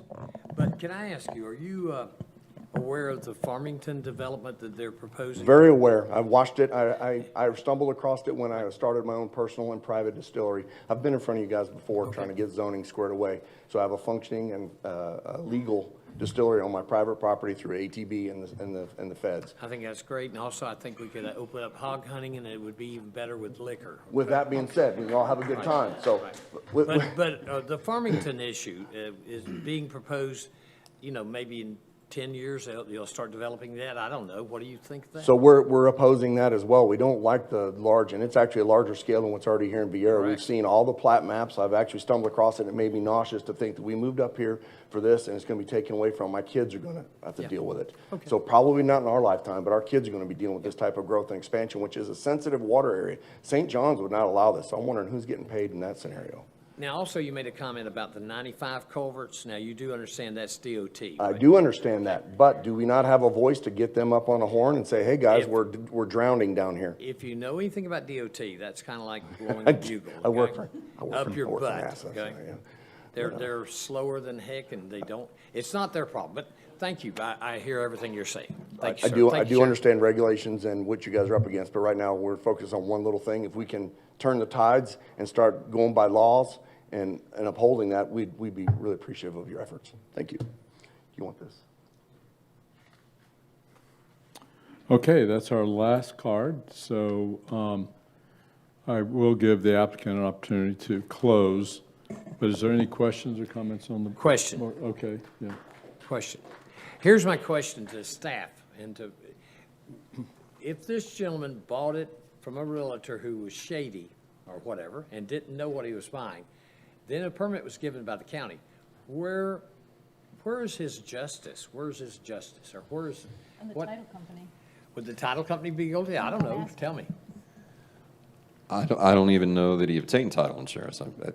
That would depend. Did you obtain title insurance? I do. All right, and if you filed a claim with your title insurer? I have not, no. Okay, that's, you probably should do that quickly if you haven't already. I'm not going to give you legal advice, but if you have title insurance, that's But if I'm not that's an mistaken, issue, but you work for the person that sold it to you? I work for the company that does work for him. I do HVAC all over Brevard County, Right, and okay, he's I one of the understand. builders that we work for. Right now, how much money have you spent, honestly? Uh, Not for, well, for the cost of the lot and then for what you've done so far, Be $100,000. okay? And there's probably another $100,000 to finish it? I don't know, you tell me. At least, Okay, yeah. Okay. Have you spoke to the realtor about this? I have not. Okay, why not? The realtor that I bought the property from? Yes, I have just talked to the landowner.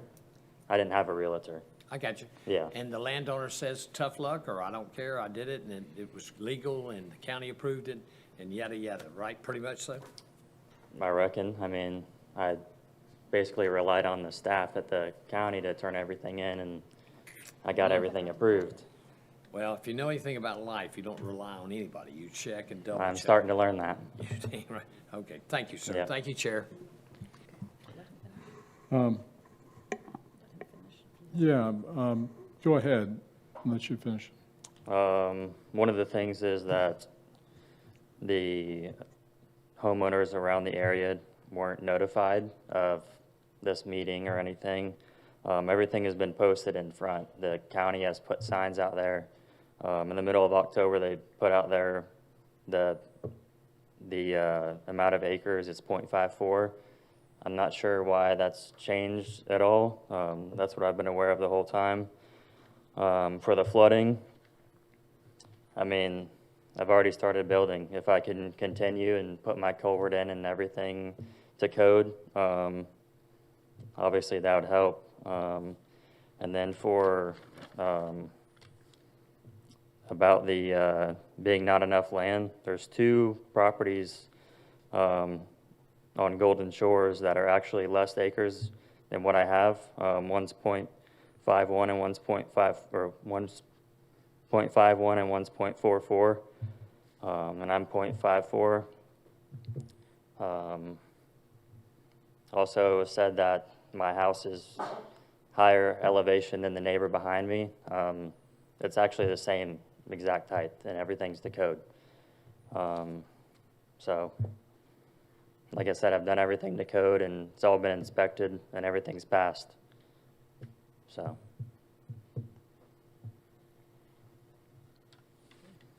Okay, yes. If he's done, I'd Commissioner have Feltner. I have a couple questions too, but go ahead. Well, actually, I think mine's more of a comment on a couple of things that was said earlier, so I'll wait till after your questions, okay. Commissioner. All right. Mr. Chair, I'm sorry. No, that's all right. That's okay. Are you using a builder, or is this an owner-builder? That's another thing too. It's all owner-builder. Okay. So.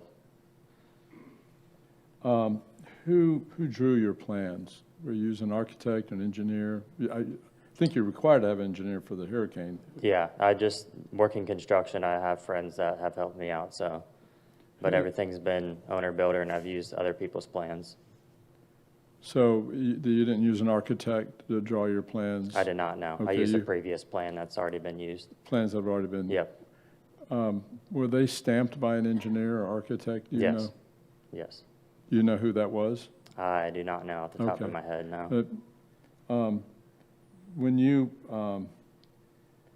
submitted your plans to the county, did you have any idea that what you were requesting was illegal?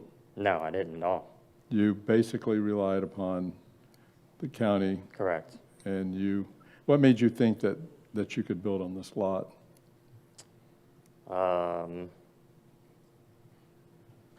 I mean, I've seen other properties that were around the same amount of land.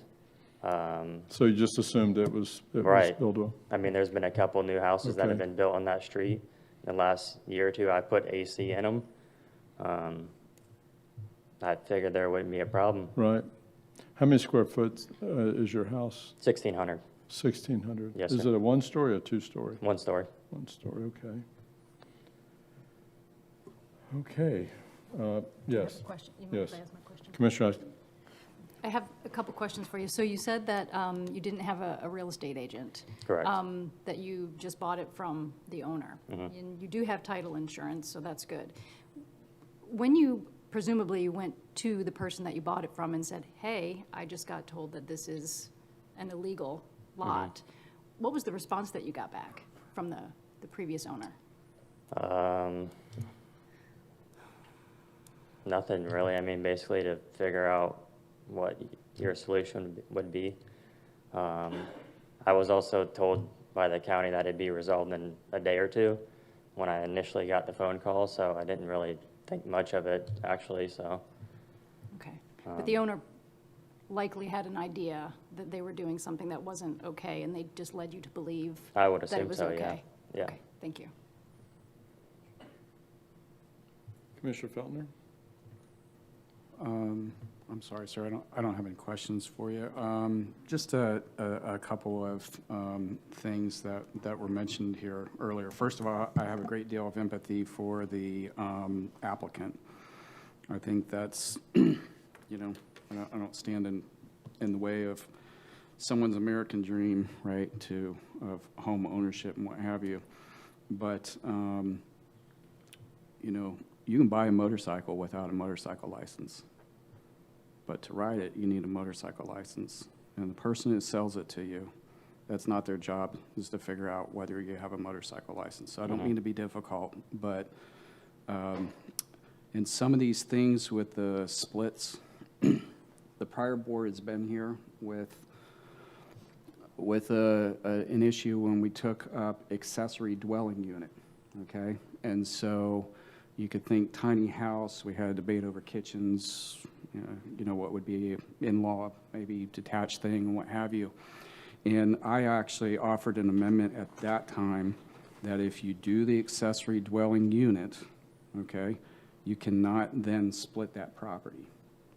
Now, what's the mechanical thing that's there that, I don't know, protects the county, if you will, from when you go into the clerk of the court and you record a deed? I don't know that there is one, and I don't know how to do that. And I think that's something for this board in the future to consider how we remedy this kind of a thing with something. We'll have to meet with the clerk. We'll have to talk to the clerk to see how that's done. Maybe another municipality does this to see how that we can prevent this kind of thing. The property appraiser isn't the one to prevent it either, just so we're clear. They don't do splits, right? So you record a new deed, and then the property appraiser sees that as recorded, and then they note the change to the property. So just so we're clear on that. So this one's troubling. I don't know that voting for this tonight cures all of these things. So look forward to seeing what the rest of the board wants to do here. Okay. I have a few more questions. So you submitted the plans to the county, thinking what you did was legal. It went through permit review, and you got a permit. How many inspections? I'm sure you poured your foundation? Yeah, I did pre-plumbing, concrete, block, and in the middle of block, I was actually stopped, but I said due to safety, if I could finish the block and get it filled. So I've had that done as well. And so you had an inspection of the block where they inspected your lintel, your brick, your Yes. downpours, your steel. Yes. And they passed that inspection and allowed you to pour the block. Correct. Yep. So you have block up with poured? Yes, block is 100%. Yeah. So what is that, 3 or 4 times, 5 times you acted in reliance of the county, you felt what you were doing allowed, and they approved it, and Correct. they allowed you to proceed. So it was only after the block had run up, somebody told you that it was illegal. Who told you? The staff called me. I believe it was Trina. The county staff? Yes. Okay. Okay. I have a lot of comments too, so. Could I ask a technical question? Sure. Mr. Chair, is it a Board of Adjustment issue versus, tell me when those two things, when it's Board of Adjustment versus trying to cure something that already happened versus now we're halfway through the process and we're doing a zoning change? In this case, because it would, to allow the house to continue to be built under the current zoning, would actually be a violation of the zoning. It couldn't be cured through a variance. The proper cure for that would be a rezoning. So, you can't, there's multiple issues with the current set, with the land use and the zoning, so that would not be able to be cured through a variance proceeding.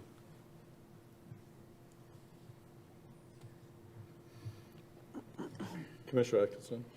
I'm wondering, we talked a little bit about precedent.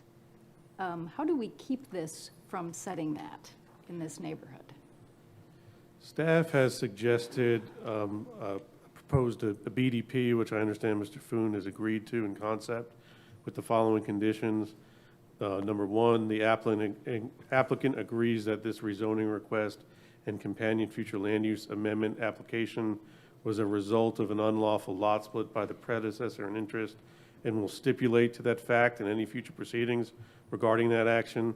That would be things like a future code enforcement proceeding, should one be initiated.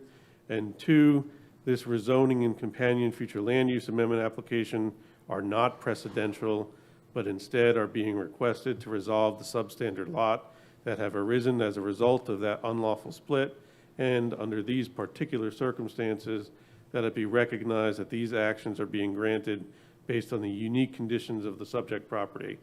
So with that BDP would also be mapped, and we have done our best. We've tried to tighten up our processes just so the board knows that. So in any future applications in the area, if they were to try to point to this action, if the board were to choose to approve it, staff would see that, put that in the report that that was a result of a unique circumstances, and the board is not intended to be precedential. Commissioner Delaney, and then Commissioner Feltner. This is a horrible situation. And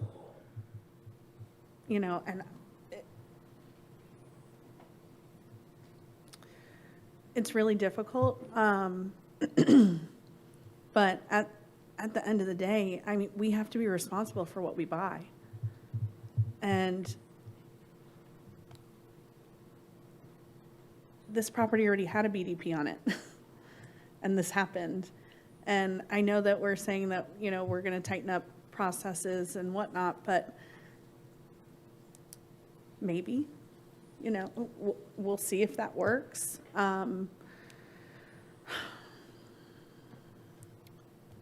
This prior landowner, he is doing this all over North Brevard.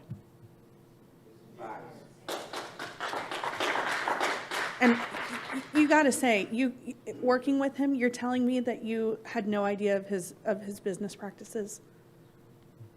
I mean, he's never done me wrong with work. You've never heard through the community? How long have you lived in Mims? I mean, I live in Titusville. I've worked for the AC contractor for 6 years, never had an issue with them. You haven't heard any rumors of? I mean, there's rumors of everyone. Right. But, I mean, it's pretty well known in North Brevard. You got to admit that there are a lot of practices that go on that shouldn't be going on. They've been going on for a really long time. And it shouldn't be everybody else's fault. And I don't mean to say this with any hate in my heart or anything. It's not everybody else's fault that you didn't do your due diligence. Mm-hmm. And so people shouldn't have to pay for that. And that's just how I feel about it. I think you were let down pretty badly by the people who were around you who should have been looking out for you, whether it's a real estate agent, the title company. Mm-hmm. Yeah. Can I ask one more technical question, Mr. Sure. Chair?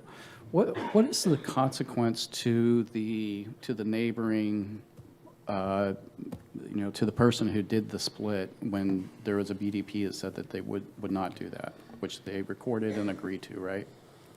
That's correct. There could be a consequence. It is a code violation. As of today, we don't have a complaint, but should the board wish us to proceed on a code enforcement action, we do have the ability to do that. What you've got out there right now, because the person who did the split and is behind all this doesn't own the lot next to it. That's already been sold and built and owned by another. So right now you have two people in the same condition as Mr., is it Foune? Is that Faune? As Mr. Faune, you've got two folks with substandard lots. The other one, the house is already built. They don't need a permit, but in the future, if they want to sell it or do any improvements or pull permits, they're going to have an issue, and they could have a code action against them. Traditionally, code enforcement is against a property, and so you get it into a position where if you're going to proceed in these cases, historically it would have been against the innocent purchaser from a bad actor, but I think I know a way that we can get after the violator and get a lien that would attach to their real and personal property aside from the property at issue here. I would just ask for authorization from the board to be proactive in cases of this nature. By policy, we're reactive. We respond to complaints. As Mr. Prasad said, we don't have a complaint on this property, and even though this condition has been known for some time, we haven't received a complaint that we can enforce. But if the board just don't even need a motion, just if the board by consensus said, staff, we'd like you to look into these circumstances and in cases like this, authorize you to take action going after the folks who are actually creating the problem, right? Not the end purchasers. Mr. Chair. Yes. Now, the state allows us to be proactive in those things versus? The state does. That has been a policy of the county for some time. Okay. The reactive, that's not a state requirement currently. All right. We do, if we receive a complaint, the state says it can't be an anonymous complaint. And I know there are things in the legislature right now that might change that, but as of right now, the board could authorize us to be proactive, just limited to circumstances like this one. If I may add one thing, Mr. Chair. Several members of the public talked about the Todd Lane properties, 3680, 3690. That's actually an example of another set of properties that were unlawfully split. Unlike here, those permits were not issued in error. Those permits were lawful at the time they were issued. The survey showed a proper lot, and then it was split after that. So that's a similar circumstance of what Morris is talking about. If the board were to give us authorization, we could proceed on those cases like that. I would love to see that happen. Yeah. Can I ask one more just legal Sure. question?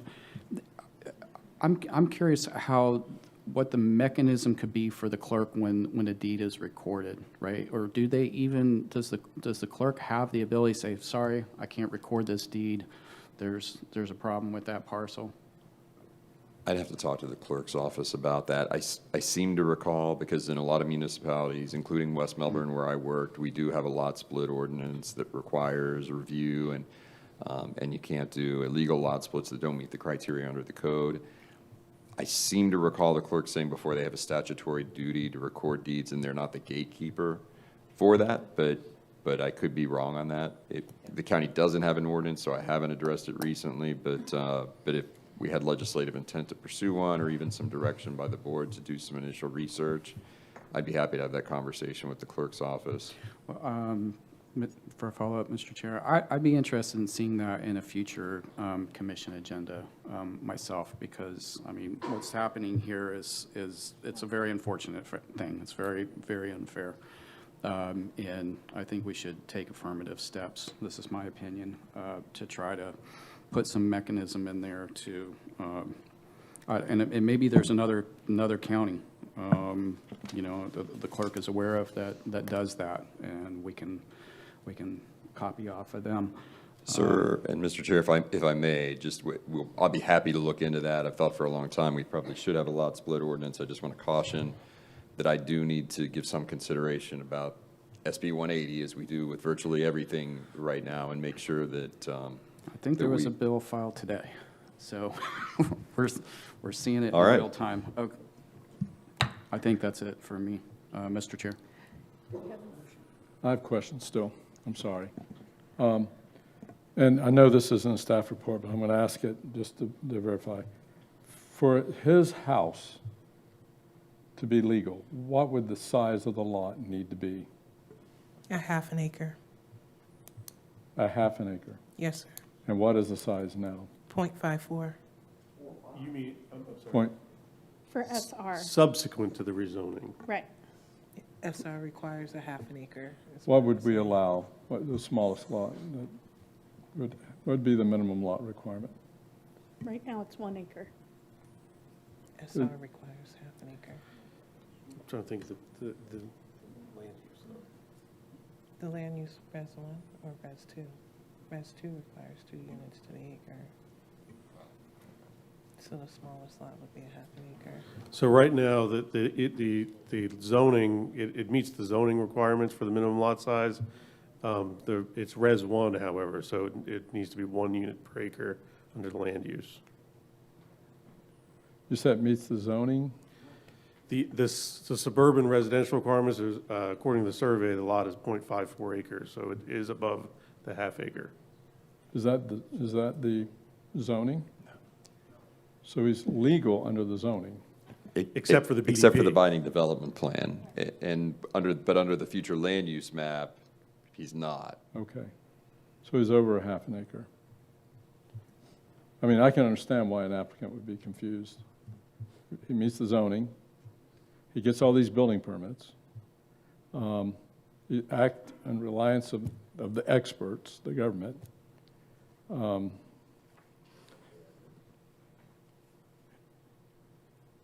I want to say that the presentations by the public have been phenomenal, very riveting, and understandable.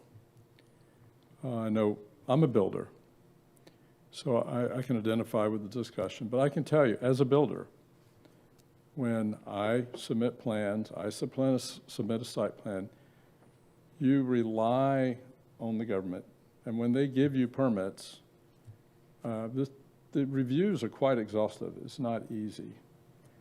And for me, it's not deciding whether this person should have a right to continue.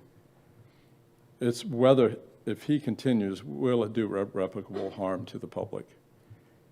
And he's only building a 1,600-foot house on a lot that's over a half acre. I don't think that's accurate. And I don't see, if we respect this person's rights, and he relied on government, that it would create, it's not going to create irreparable harm or any harm. It's almost de minimis. Now, if it happened all over the place, yes. And so I'm inclined to agree with this. It may not be popular, but I think as a government entity, we have a responsibility to be responsible. And he did his job. He acted in reliance of our government officials. And I think the harm that's done is minimal. And I think as a body, for we making this decision, is determine what is the level of damage. And I think respecting his property rights, his reliance on government, the substantial amount of money that he spent, and I would imagine $100,000 is very substantial for you. I mean, I think he could even possibly have legal rights in terms of a taking or equitable estoppel or acting in reliance, whatever legal actions. I mean, he did not intend to do harm. He relied on our government. And that's not why I'd support him. I mean, the county made a mistake. It's not allowing a concrete plant in a residential area. It's a relatively small mistake, and the impacts of his home. I was even tempted to ask, but I don't know if I'd ask, if he'd be willing to put a driveway that had impervious concrete, if he'd be willing to mitigate whatever runoff he has. And he's shaking yes. I think that'd be a small ask. But just so you know where I stand, I'm inclined to support the request because he acted in reliance on the government, and he did his job. He submitted permit. He called for inspections time and time and time and time again, and the county allowed him to continue. And then suddenly the rug was pulled out from under him after he not only acted in reliance on our actions, he spent significant sums of money based on our actions. So I support him, and I think the impact is I mean, you could have a 1 acre lot and build a 4,000, 5,000 square foot house and have more of an impact than building a 1,600 foot house on a half acre lot. So the code would allow actions that would have more of an impact on drainage than what he's doing. So I think given the facts of this request, I think it's the right thing and the fair thing to do. That's my opinion. I'm 1 of 5. So.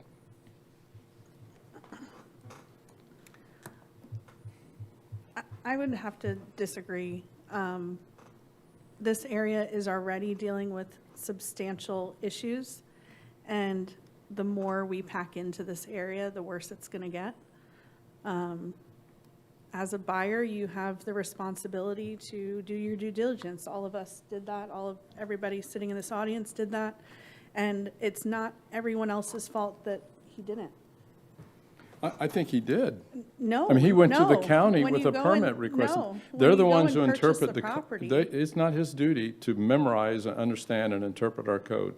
It's our duty to do that. He did his duty. He drew plans. He got a He building relied on the permit. government. And that he has a right to do that. He has a right to rely on us. But And we if- as Americans, you talk about property rights, we as Americans have a responsibility. We have self-responsibility. And when we're purchasing property, we have to, look into what we're purchasing in all aspects of what we're spending our money on. It's not right that the rest of the community should have to bear the burden of this mistake. You're talking about a theory of caveat emptor, buyer beware. That is long gone. That's archaic. I encourage you to come up to my district and see the trauma and the struggle that's going on.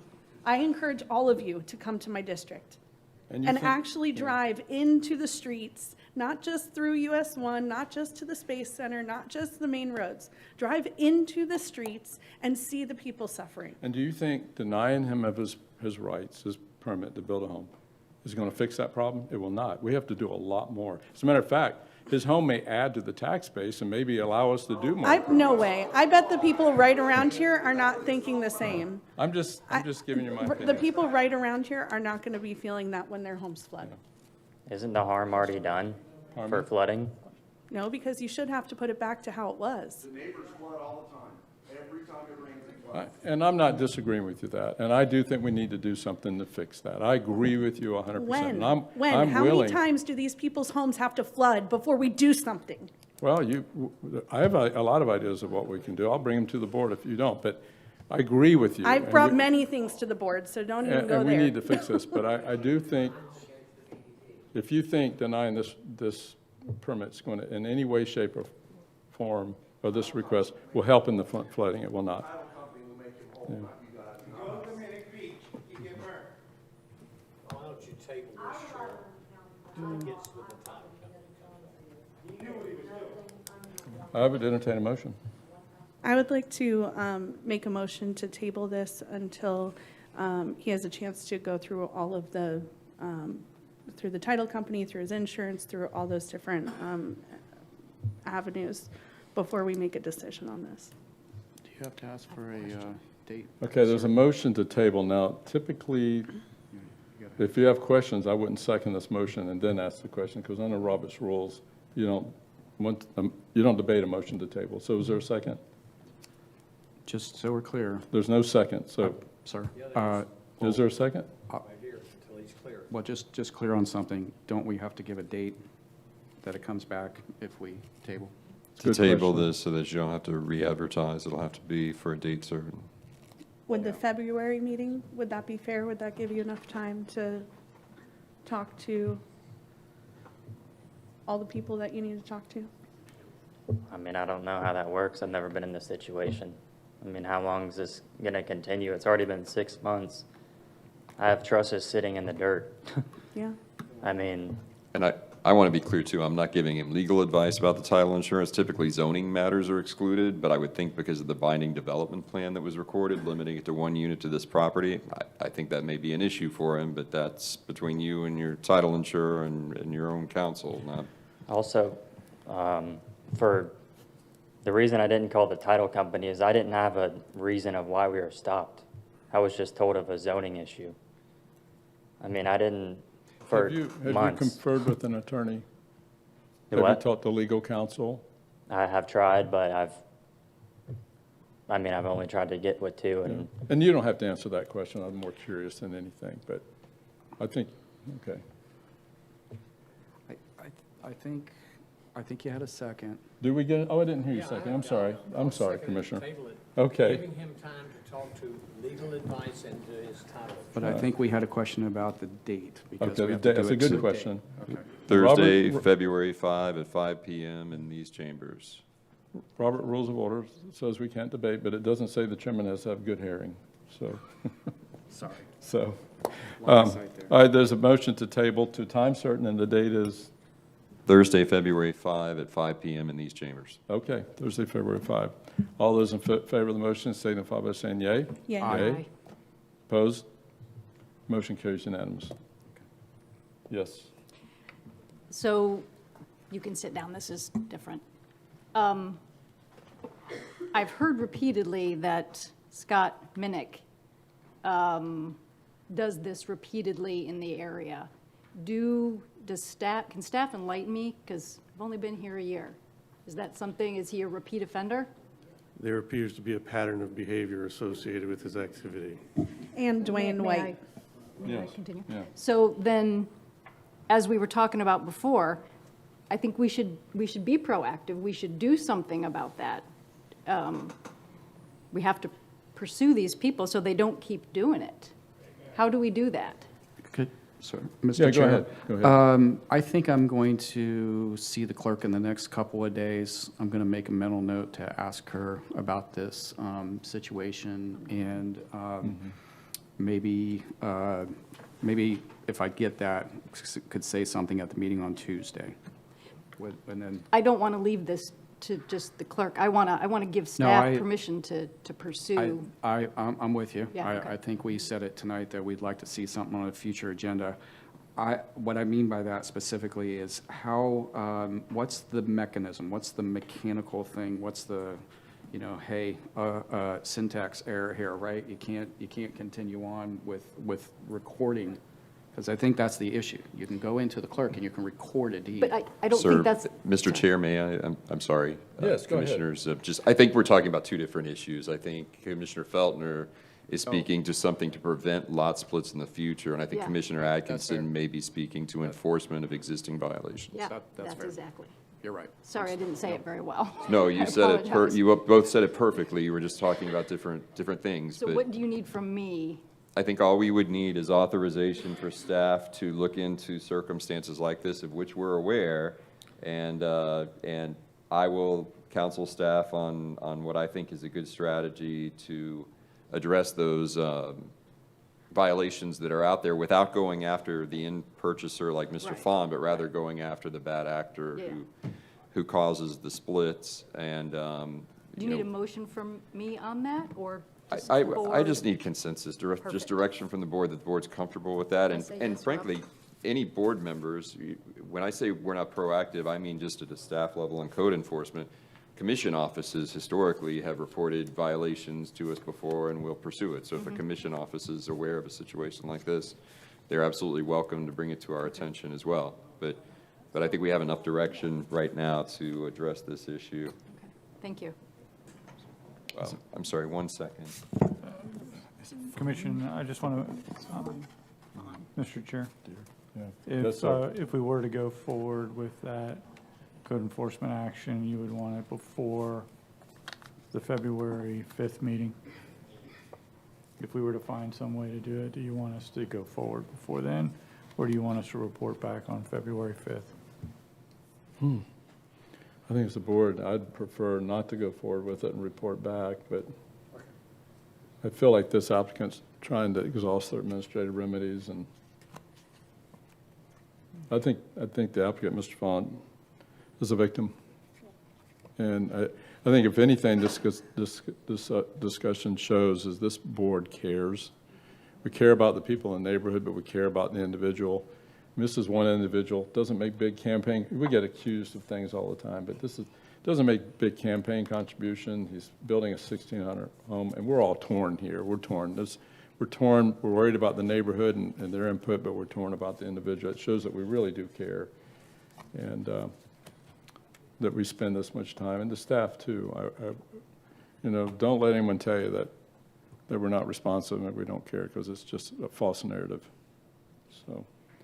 So we table this item. I know we have consensus to direct the county attorney to pursue different remedies, and we'll come back February 5th?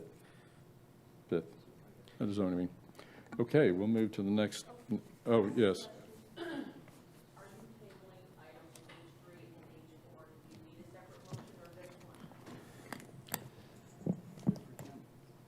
Good point. Let's find out. That is a great point. I'm sure the intent was to table both, and just one motion to table Yes. both items will suffice. Okay.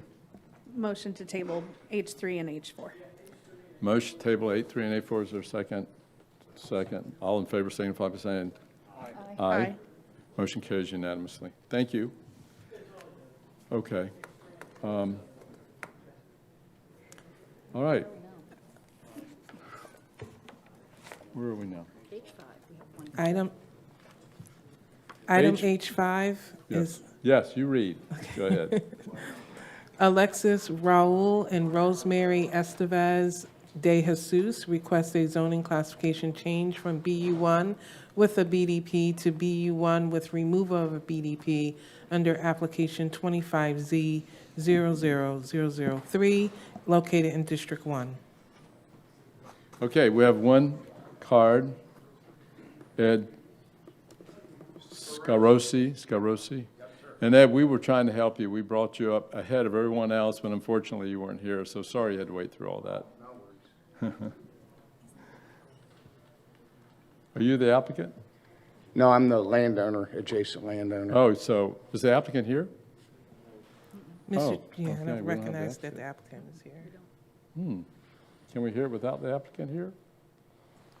You can. The applicant didn't indicate that they wouldn't be here or ask us to table it or continue it, so it's the board's Okay. discretion. All right. But absolutely, you could proceed. Okay. Go ahead. Thank you, Mr. Chairman. Good evening, Commissioners. My name is Ed Scarosi, S-K-A-R-O-S-I. I live at 3735 Rancho Road, Mims, Florida. My family and I have lived and owned the property since October of 1999. Our property lies directly south and east of the applicant's property. The predominant zoning classification on Rancho Road east of US 1 is AU with single-family residence. I'm here tonight to speak in strong opposition to removing the existing binding development plan. This agreement was put in place for a reason. It protects the surrounding community, it protects the nearby property owners, and ensures that any development occurs responsibly and safely. Removing it would not simply clean up old conditions. It would eliminate the very safeguards that were negotiated and relied upon when the land use changes were approved. The original binding development plans include several critical protections, many of which affect my family directly as owners of the adjoining property. First, the limitation on the type of use originally restricted to a convenience store was included to ensure that neighboring residential properties would not be exposed to heavy commercial or high-impact activities.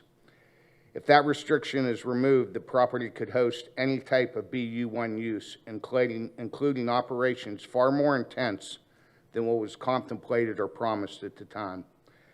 Second, all of the properties on East Rancho contain potable wells that is extremely vulnerable to contamination. Several uses permitted under the BU1 involve petroleum-based products, solvents, and chemicals. Without a binding agreement requiring annual well water testing, my family and neighbors could face serious health risks and expensive remediation. Removing the binding development plan provides no benefit to the neighboring community, but creates very real risks that fall squarely on us, not the applicant. If the applicant wishes to expand their commercial options, that discussion should include updated protections, not the eliminations of the only ones currently in place. Excuse me. I'm not here to oppose reasonable business activity. I'm here to ask the County Commission to honor the commitments that were made when this land was approved for commercial use and ensure that my family and neighbors' health, property, and water supply are not placed in jeopardy. At a public hearing held by the Planning and Zoning Board on November 17th, 2025, the board recommended denial of the request to remove the binding development plan by a vote of 12-1. For these reasons, I respectfully ask the board to deny the request to remove the binding development plan. Thank you for your time and consideration, and if you all have any questions, I'd be more than happy to answer. Okay, do you have any questions? Mr. Chair, I have a question. Yes. This is Commissioner directed at staff. Pearson. Have the people that wish this rezoning have already been sanctioned for wrongdoing or something? Can you explain to the board what that was? There's a history of code enforcement on the property for uses that violated the BDP, such as tire sales, car sales, things of that nature, running multiple businesses out of that property. And the same owner had a different zoning violation on a nearby property on US 1, correct? That's correct. Okay, thank you, thank you, thank you, sir. Thank you. Thank you. Okay. Any more questions? A motion? I have a motion. Okay. If we're done with discussion. Yes. Okay. I'd like to make a motion to deny this request. I'll second. There's a motion second by Commissioner Goodson. Atkins? Feltner. Like I said, We both said it at the same time. Makes no difference. my wife's telling me I need hearing aids. I'm like, I just don't listen. Yeah. Second by Commissioner Feltner. All right, any discussion? Seeing no discussion, all in favor say yea. Yea. Yea. Opposed? Carries unanimously. The application is denied. Okay. We'll go to the next item, H6. Item H6 is Thomas Dahn requests a zoning classification change from RR1 to AU under application 25Z 00024 located in District 1. Okay, you're recognized. Hi. I live at 3131 Lionel Road in Mims, and my wife and I are wanting to open a commercial agricultural produce business to sell fresh organic produce to the public. We bought an acre of land next to our current land to do that, and we combined them to make the land larger, and then asking to rezone to AU to do the business. Okay, we have no cards in opposition. Any questions? Motion to approve? Second. Okay, motion, who made, Feltner? Yes, Made sir. the motion. Commissioner Delaney seconded. Any discussion? All those in favor say yay. Yay. Yay. Opposed? Motion carries unanimous. Thank you very much. Good job. Item H7, Dick Holdings LLC, being represented by Vaheed Teimouri, requests a CUP, conditional use permit for a private heliport in AU zoning classification under application 25Z 00033, located in District 2. Move for approval, Chair. Okay. Second. The motion and second for approval. All those in favor signify by saying yay. Yay. Opposed? Nay. Motion carries unanimously. Okay, thank you. Sorry I had to wait. Item H8, Leslie Bishop requests a zoning classification change from RU-1-7 to SR under application 25Z 00034, located in District 3. Okay, Leslie Bishop is here. Yes. Yes, why don't you come on up.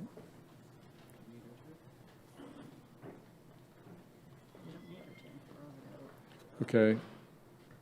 Well, let's see, we may have the votes here. Is there a motion on this item? Motion to approve. Motion to Second. approve. Second by Delaney. All in favor say yay. Yay. Opposed? Carries unanimous. All right, thank you. That's good. Thank- Unless you want to say something. No, thank you so much. All right, you're welcome. Item H9, Paul and Cheryl Pearson, being represented by Steve Totty, requests a zoning classification change from RU-1-9 to RU-2-6 under application 25Z 00035, located in District 4. So we have Steve Totty here, and we Good also evening. have Paul Paul's also here. Olson right here. Paul's right there. Okay, good, we got you in combat. Okay. Name's Steve Totty, 339 Nautica Court, Indian Harbor. So what we have here is about a 0.9 acre lot, and it is off of US 1 near Post Road, 2 lots away from Marker 99, if you're familiar with that. Yep. So Mr. Pearson purchased this property 8-9 months ago, something like that.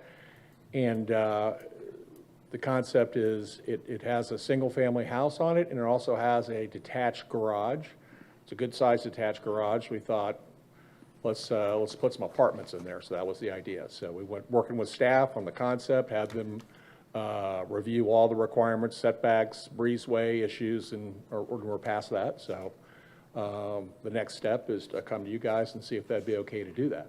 Okay, great. Appreciate that. And that's all the cards that we have. I have one. This is my Commissioner Felton? this is my district. Yeah. So the apartments in the house, the owner of the property is gonna live there in the house. No, I'm building a house next door. Okay, so you're gonna be next door. Okay, all right. I don't have anything beyond that. Okay. I'll make a motion to approve then. Second. Motion to approve in a second. Any discussion? Seeing no discussion, those in favor signify by saying yay. Yay. Opposed? Motion carries unanimous. Thank you very much. Steve. Appreciate that. Very much, appreciate it. Item H10, Sandra Walsh and Terrie, Canada, being represented by Monica Pritchard, requests a zoning classification change from AU to RR1 under application 25Z 00036, located in District 1. Okay, we have one card from Monica Pritchard. Okay, go ahead. Monica Pritchard, 96 Willard Street, Suite 302, Cocoa, Florida, 32922. I'm here on behalf of Ms. Walsh and Ms. Kanata. They have a property in Mims. It's 2 lots side by side that are basically family property. And they inherited this lot from her mother that passed. Ms. Walsh and her husband live next door. They would like to request a rezoning from AU to RR1 in order to potentially do a flag lot so they can split the parcel. So Ms. Kanata can own the front half, Ms. Walsh can own the back half. Ms. Walsh's eventual goal is that maybe her children will take care of her and they may build on the back portion. Obviously, there's a septic moratorium. She's in no rush. She doesn't care if she can never build on it, and she just has to keep a horse there or something. Like, she's in no rush to do anything, but because it was inherited together, they would like to separate the two, give the sister the house on the front end, and have Miss Walsh keep the back end. Okay. Any discussion, any questions?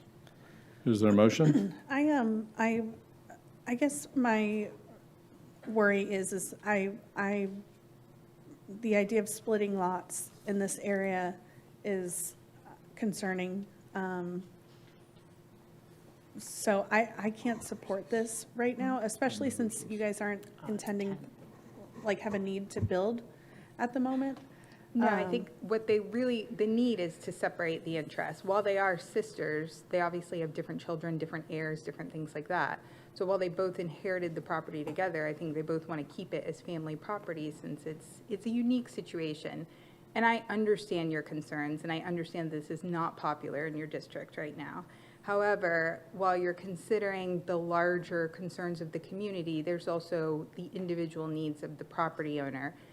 These people, the lots are conforming. It's going to be over an acre on each. And 2, she doesn't have any immediately plans for any of this. It's just that legally, in order to separate it, make it fair for the 2 of them, she'd like to keep the vacant land portion, which right now her horses will just graze along with, her property that's right next door, and her sister will get to keep the house. So I understand that this is not a popular thing to do in your district right now. I hear all the flooding concerns, things like that, and I completely get it. But in this individual situation, she's not adding to your flooding concerns, she's not adding to anything like that, and she has no immediate plans to build.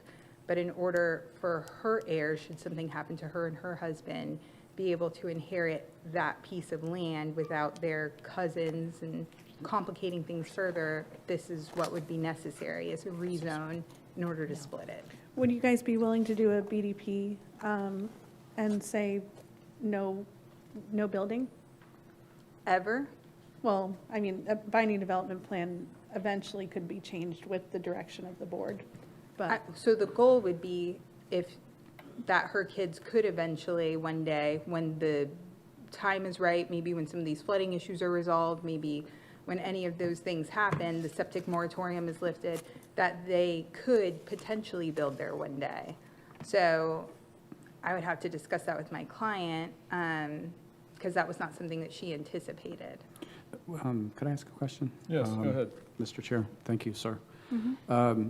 Is there a way to do that in a, I don't know, BDP or whatever that says that there won't be a building for 3 years? Just as a means to split it, is that? Well, Morris, are there any other options for this family?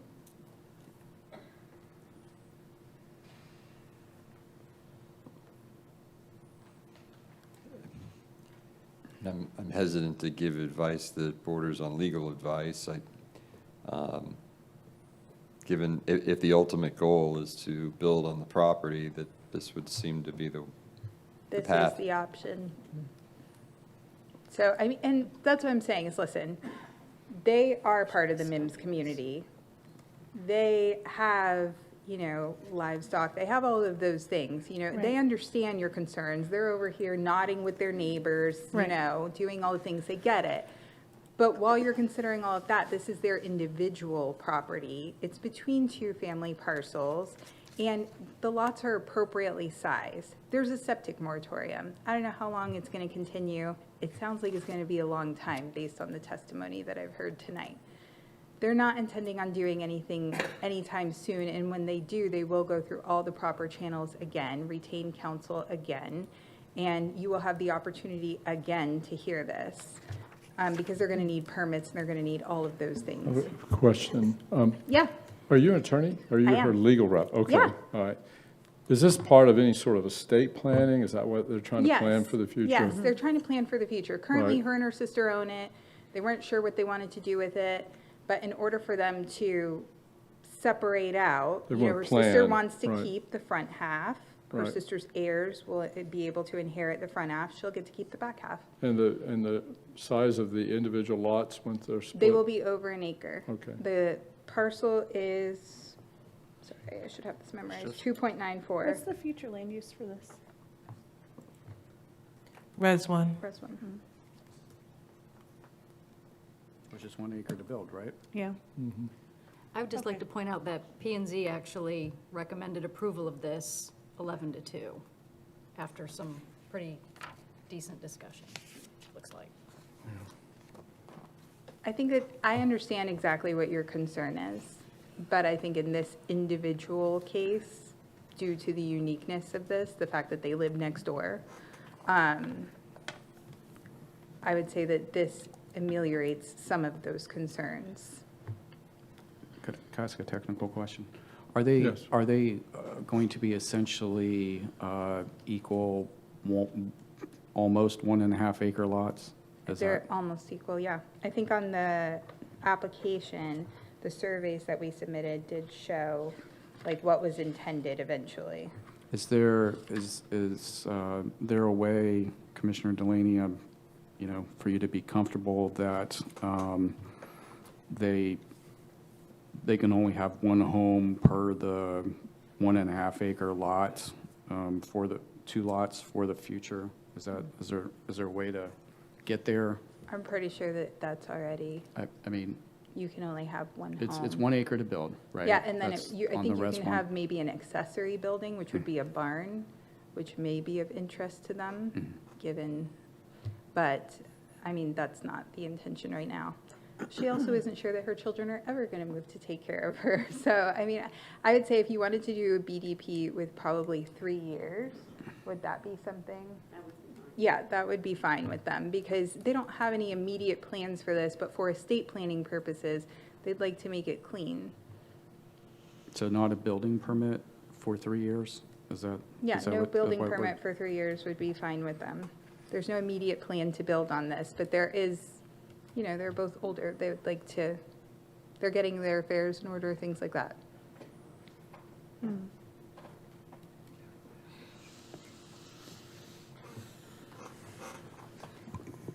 Did the staff have something?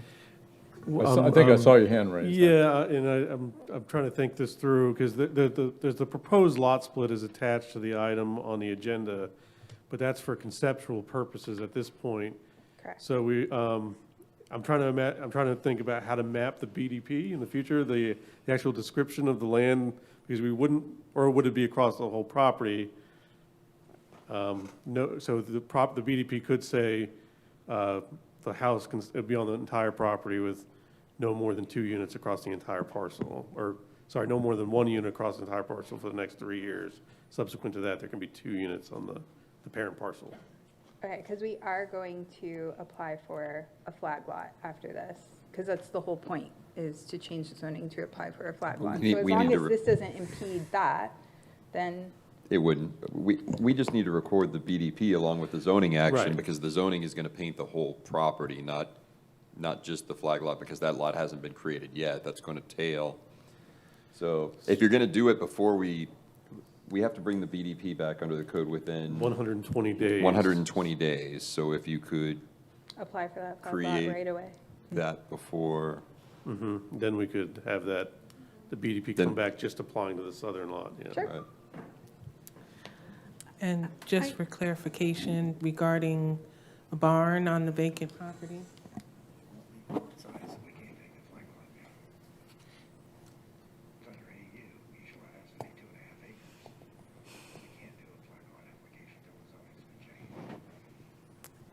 Yes, so some clarification, two points. We can't do a flag lot application until the rezoning is approved and the flag, and the properties are recorded in that configuration. And number two, you mentioned about having a barn on the property. You can't have a barn without primary structure. Well, they were saying that there can't be more than 2 structures, so I understand that you can't have the barn with, it's an accessory structure, I understand that. Right, okay, I So just that's wanted to not- clarify yeah, that. No, that's Okay. not Talking an about issue. no more than one primary residence on the entire property Correct. for 3 years, and I think we're gonna have to put the BDP on the entire property with that limitation, because I think you're right, it's sort of a standoff. I was thinking that you could do the split and then we record the BDP, but you're not gonna be permitted to do that until the zoning's in place. Zoning won't go into place until the BDP is recorded, so it's a circle. So we can paint the BDP over the whole property. It's gonna allow what they already have. It's not gonna prevent what they already have or an accessory structure on the other lot or anything like that. There's no current plans that I'm aware of to build an accessory structure on the other lot. So there's no. You couldn't do I it on think the that would new be- lot without a primary dwelling. but, Correct, um, correct. Yeah, so if you're comfortable with binding development, and if you have authorization to represent the entire property, but we're gonna have to put the binding development plan in place over the entire property, not just the new flag lot. There will be no changes for 3 years. That's fine, okay? If I could, Chair? Yes. I just want to explain my vote, just because I know that you're part of the community, and I hope you hear my heart in this, because this situation is really very unique. It's not a typical, like, I know you're not trying to flip it to sell to a random person, but for me, I made a commitment to people to not increase density in this area, and but I'm just one of 5, so I won't be able to vote for this today.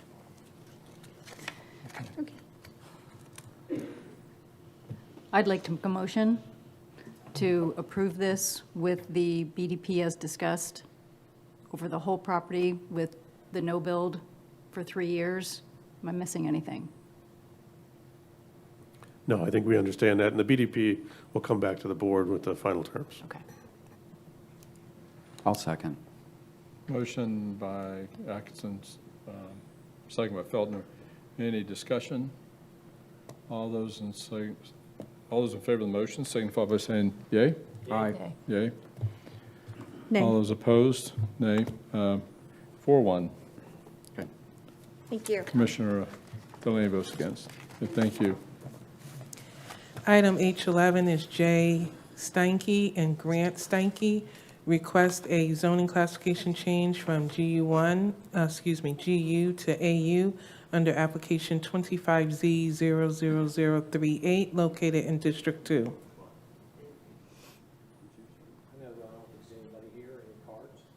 We have a card. We have one card, John Buck. No, this is for public comment. Public comment. Okay, we have no cards.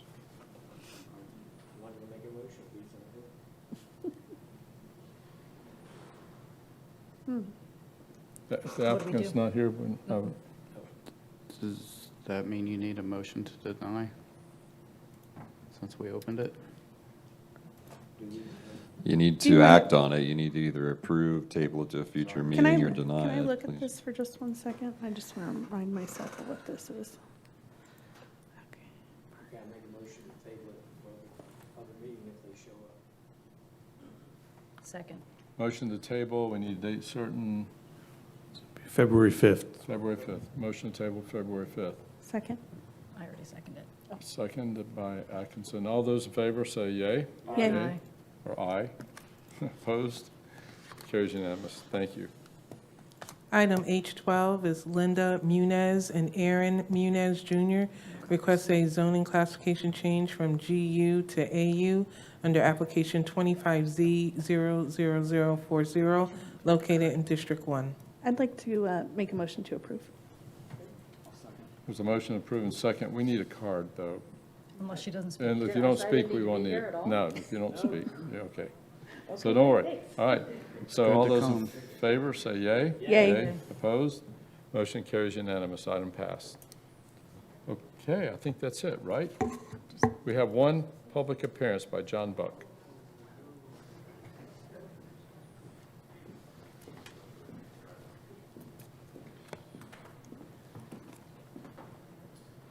Yes, my name is John Buck. I don't want to try and beat a dead horse, but back to HR 3 and Mr. Minnick and Dwayne White.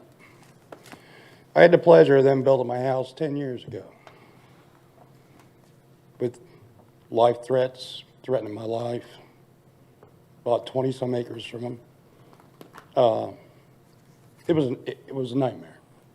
So HR 3, I'm sorry. He honestly knew what he was getting into. If you're sleeping with them, you know what you're doing. 6 years ago, my father had sold a piece of property on Rancho Road. It was 0.3 acres, right next to 95 Bridge.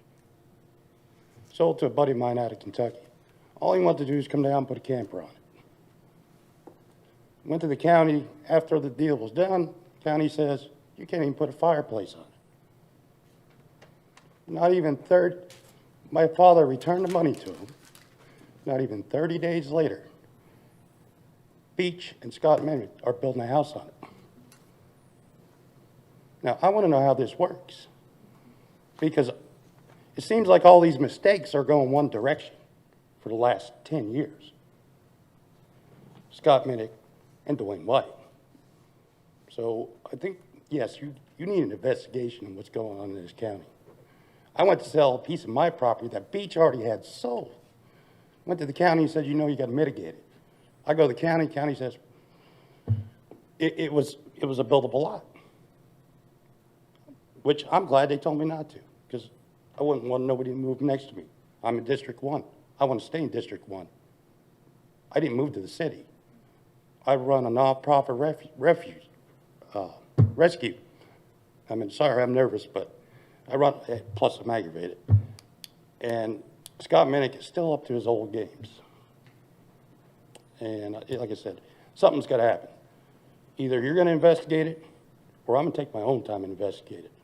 Some of these property appraisers is getting paid. Somebody's getting paid in this county by Scott Minnick and Dwayne White. And if you look where my property is and see what it was valued at, $62,000 an acre for floodland.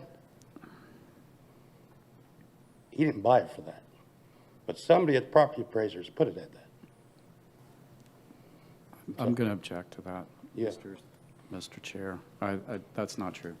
Okay. I worked at the property appraiser. Well, I'm telling you what's true right now. But nobody's being paid at the property Well, appraiser. yeah, I'm saying, I worked there 6.5 years. I'm saying if something's going on, but the favoritism's always going one direction. Sir, I never saw that in the 6.5 years I worked there. Okay. I just want you to, Okay. Yeah, that's fine. Okay. Okay, I'm done speaking, but I said my piece. Okay. I'll just. Okay, thank you. I will, in February, I will have the paperwork from the gentleman that had to return the property. Okay, but since that's spread across the minutes, I just want that to be clear. That didn't happen. Okay, thank you. Okay, I think that's our agenda. We have reports. Start with, I pull the agenda here. No report, Mr. Chair. Okay, yeah, District 1, report? Nope, District, okay. Well, I'm just as aggravated as you are, Commissioner Goodson. Let's just have a report. Let's So don't- the let's thing just- that, we won't hear your I'm report. speaking. I just have to correct some things that were stated at the last meeting that we were at. There was a person that came up and said a lot of things about myself, my office, that we didn't help them, so on and so forth. And that's just not true. I looked back in my records.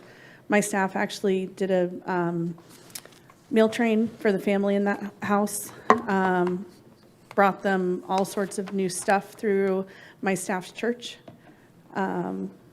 And so I just wanted to put that on the record since we were disparaged. And, that person doesn't even live in my district. She lives in Commissioner Goodson's district. And so I just want to make sure that that's out there and clear. The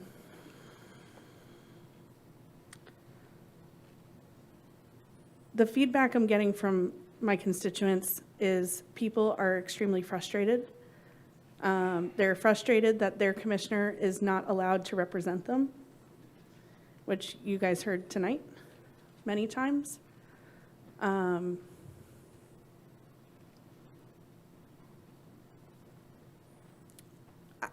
trying to figure out how, as a board, we are going to continue to move forward, because I don't know how we keep doing this. This has been a year of constant just, we've gotten nothing done. And at the last board, when they were talking about infrastructure, I was in public comment speaking down there, and the commissioner before me said the next board can deal with it about infrastructure. And here we are a year later, and it's not being dealt with. And the rezones in my community keep happening.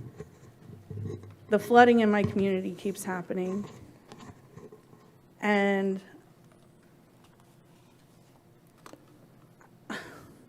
I'm just trying to figure out what do we have to do here to get some fair representation in District 1.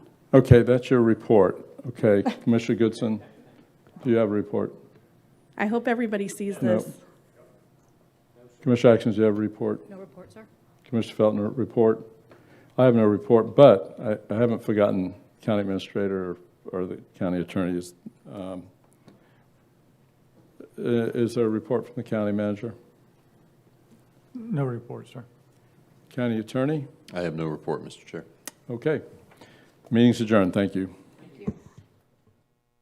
The opinions expressed by any member of the public during any period of public comment do not necessarily reflect the views or opinions of the Board of County Commissioners of Brevard County, Florida, Space Coast Government Television, or the program sponsor, and are solely those of the presenter. The Board of County Commissioners of Brevard County, Florida, Space Coast Government Television, and the program sponsor hereby expressly disclaim any and all responsibility or liability for any defamatory or slanderous statements expressed by any member of the public during any such period.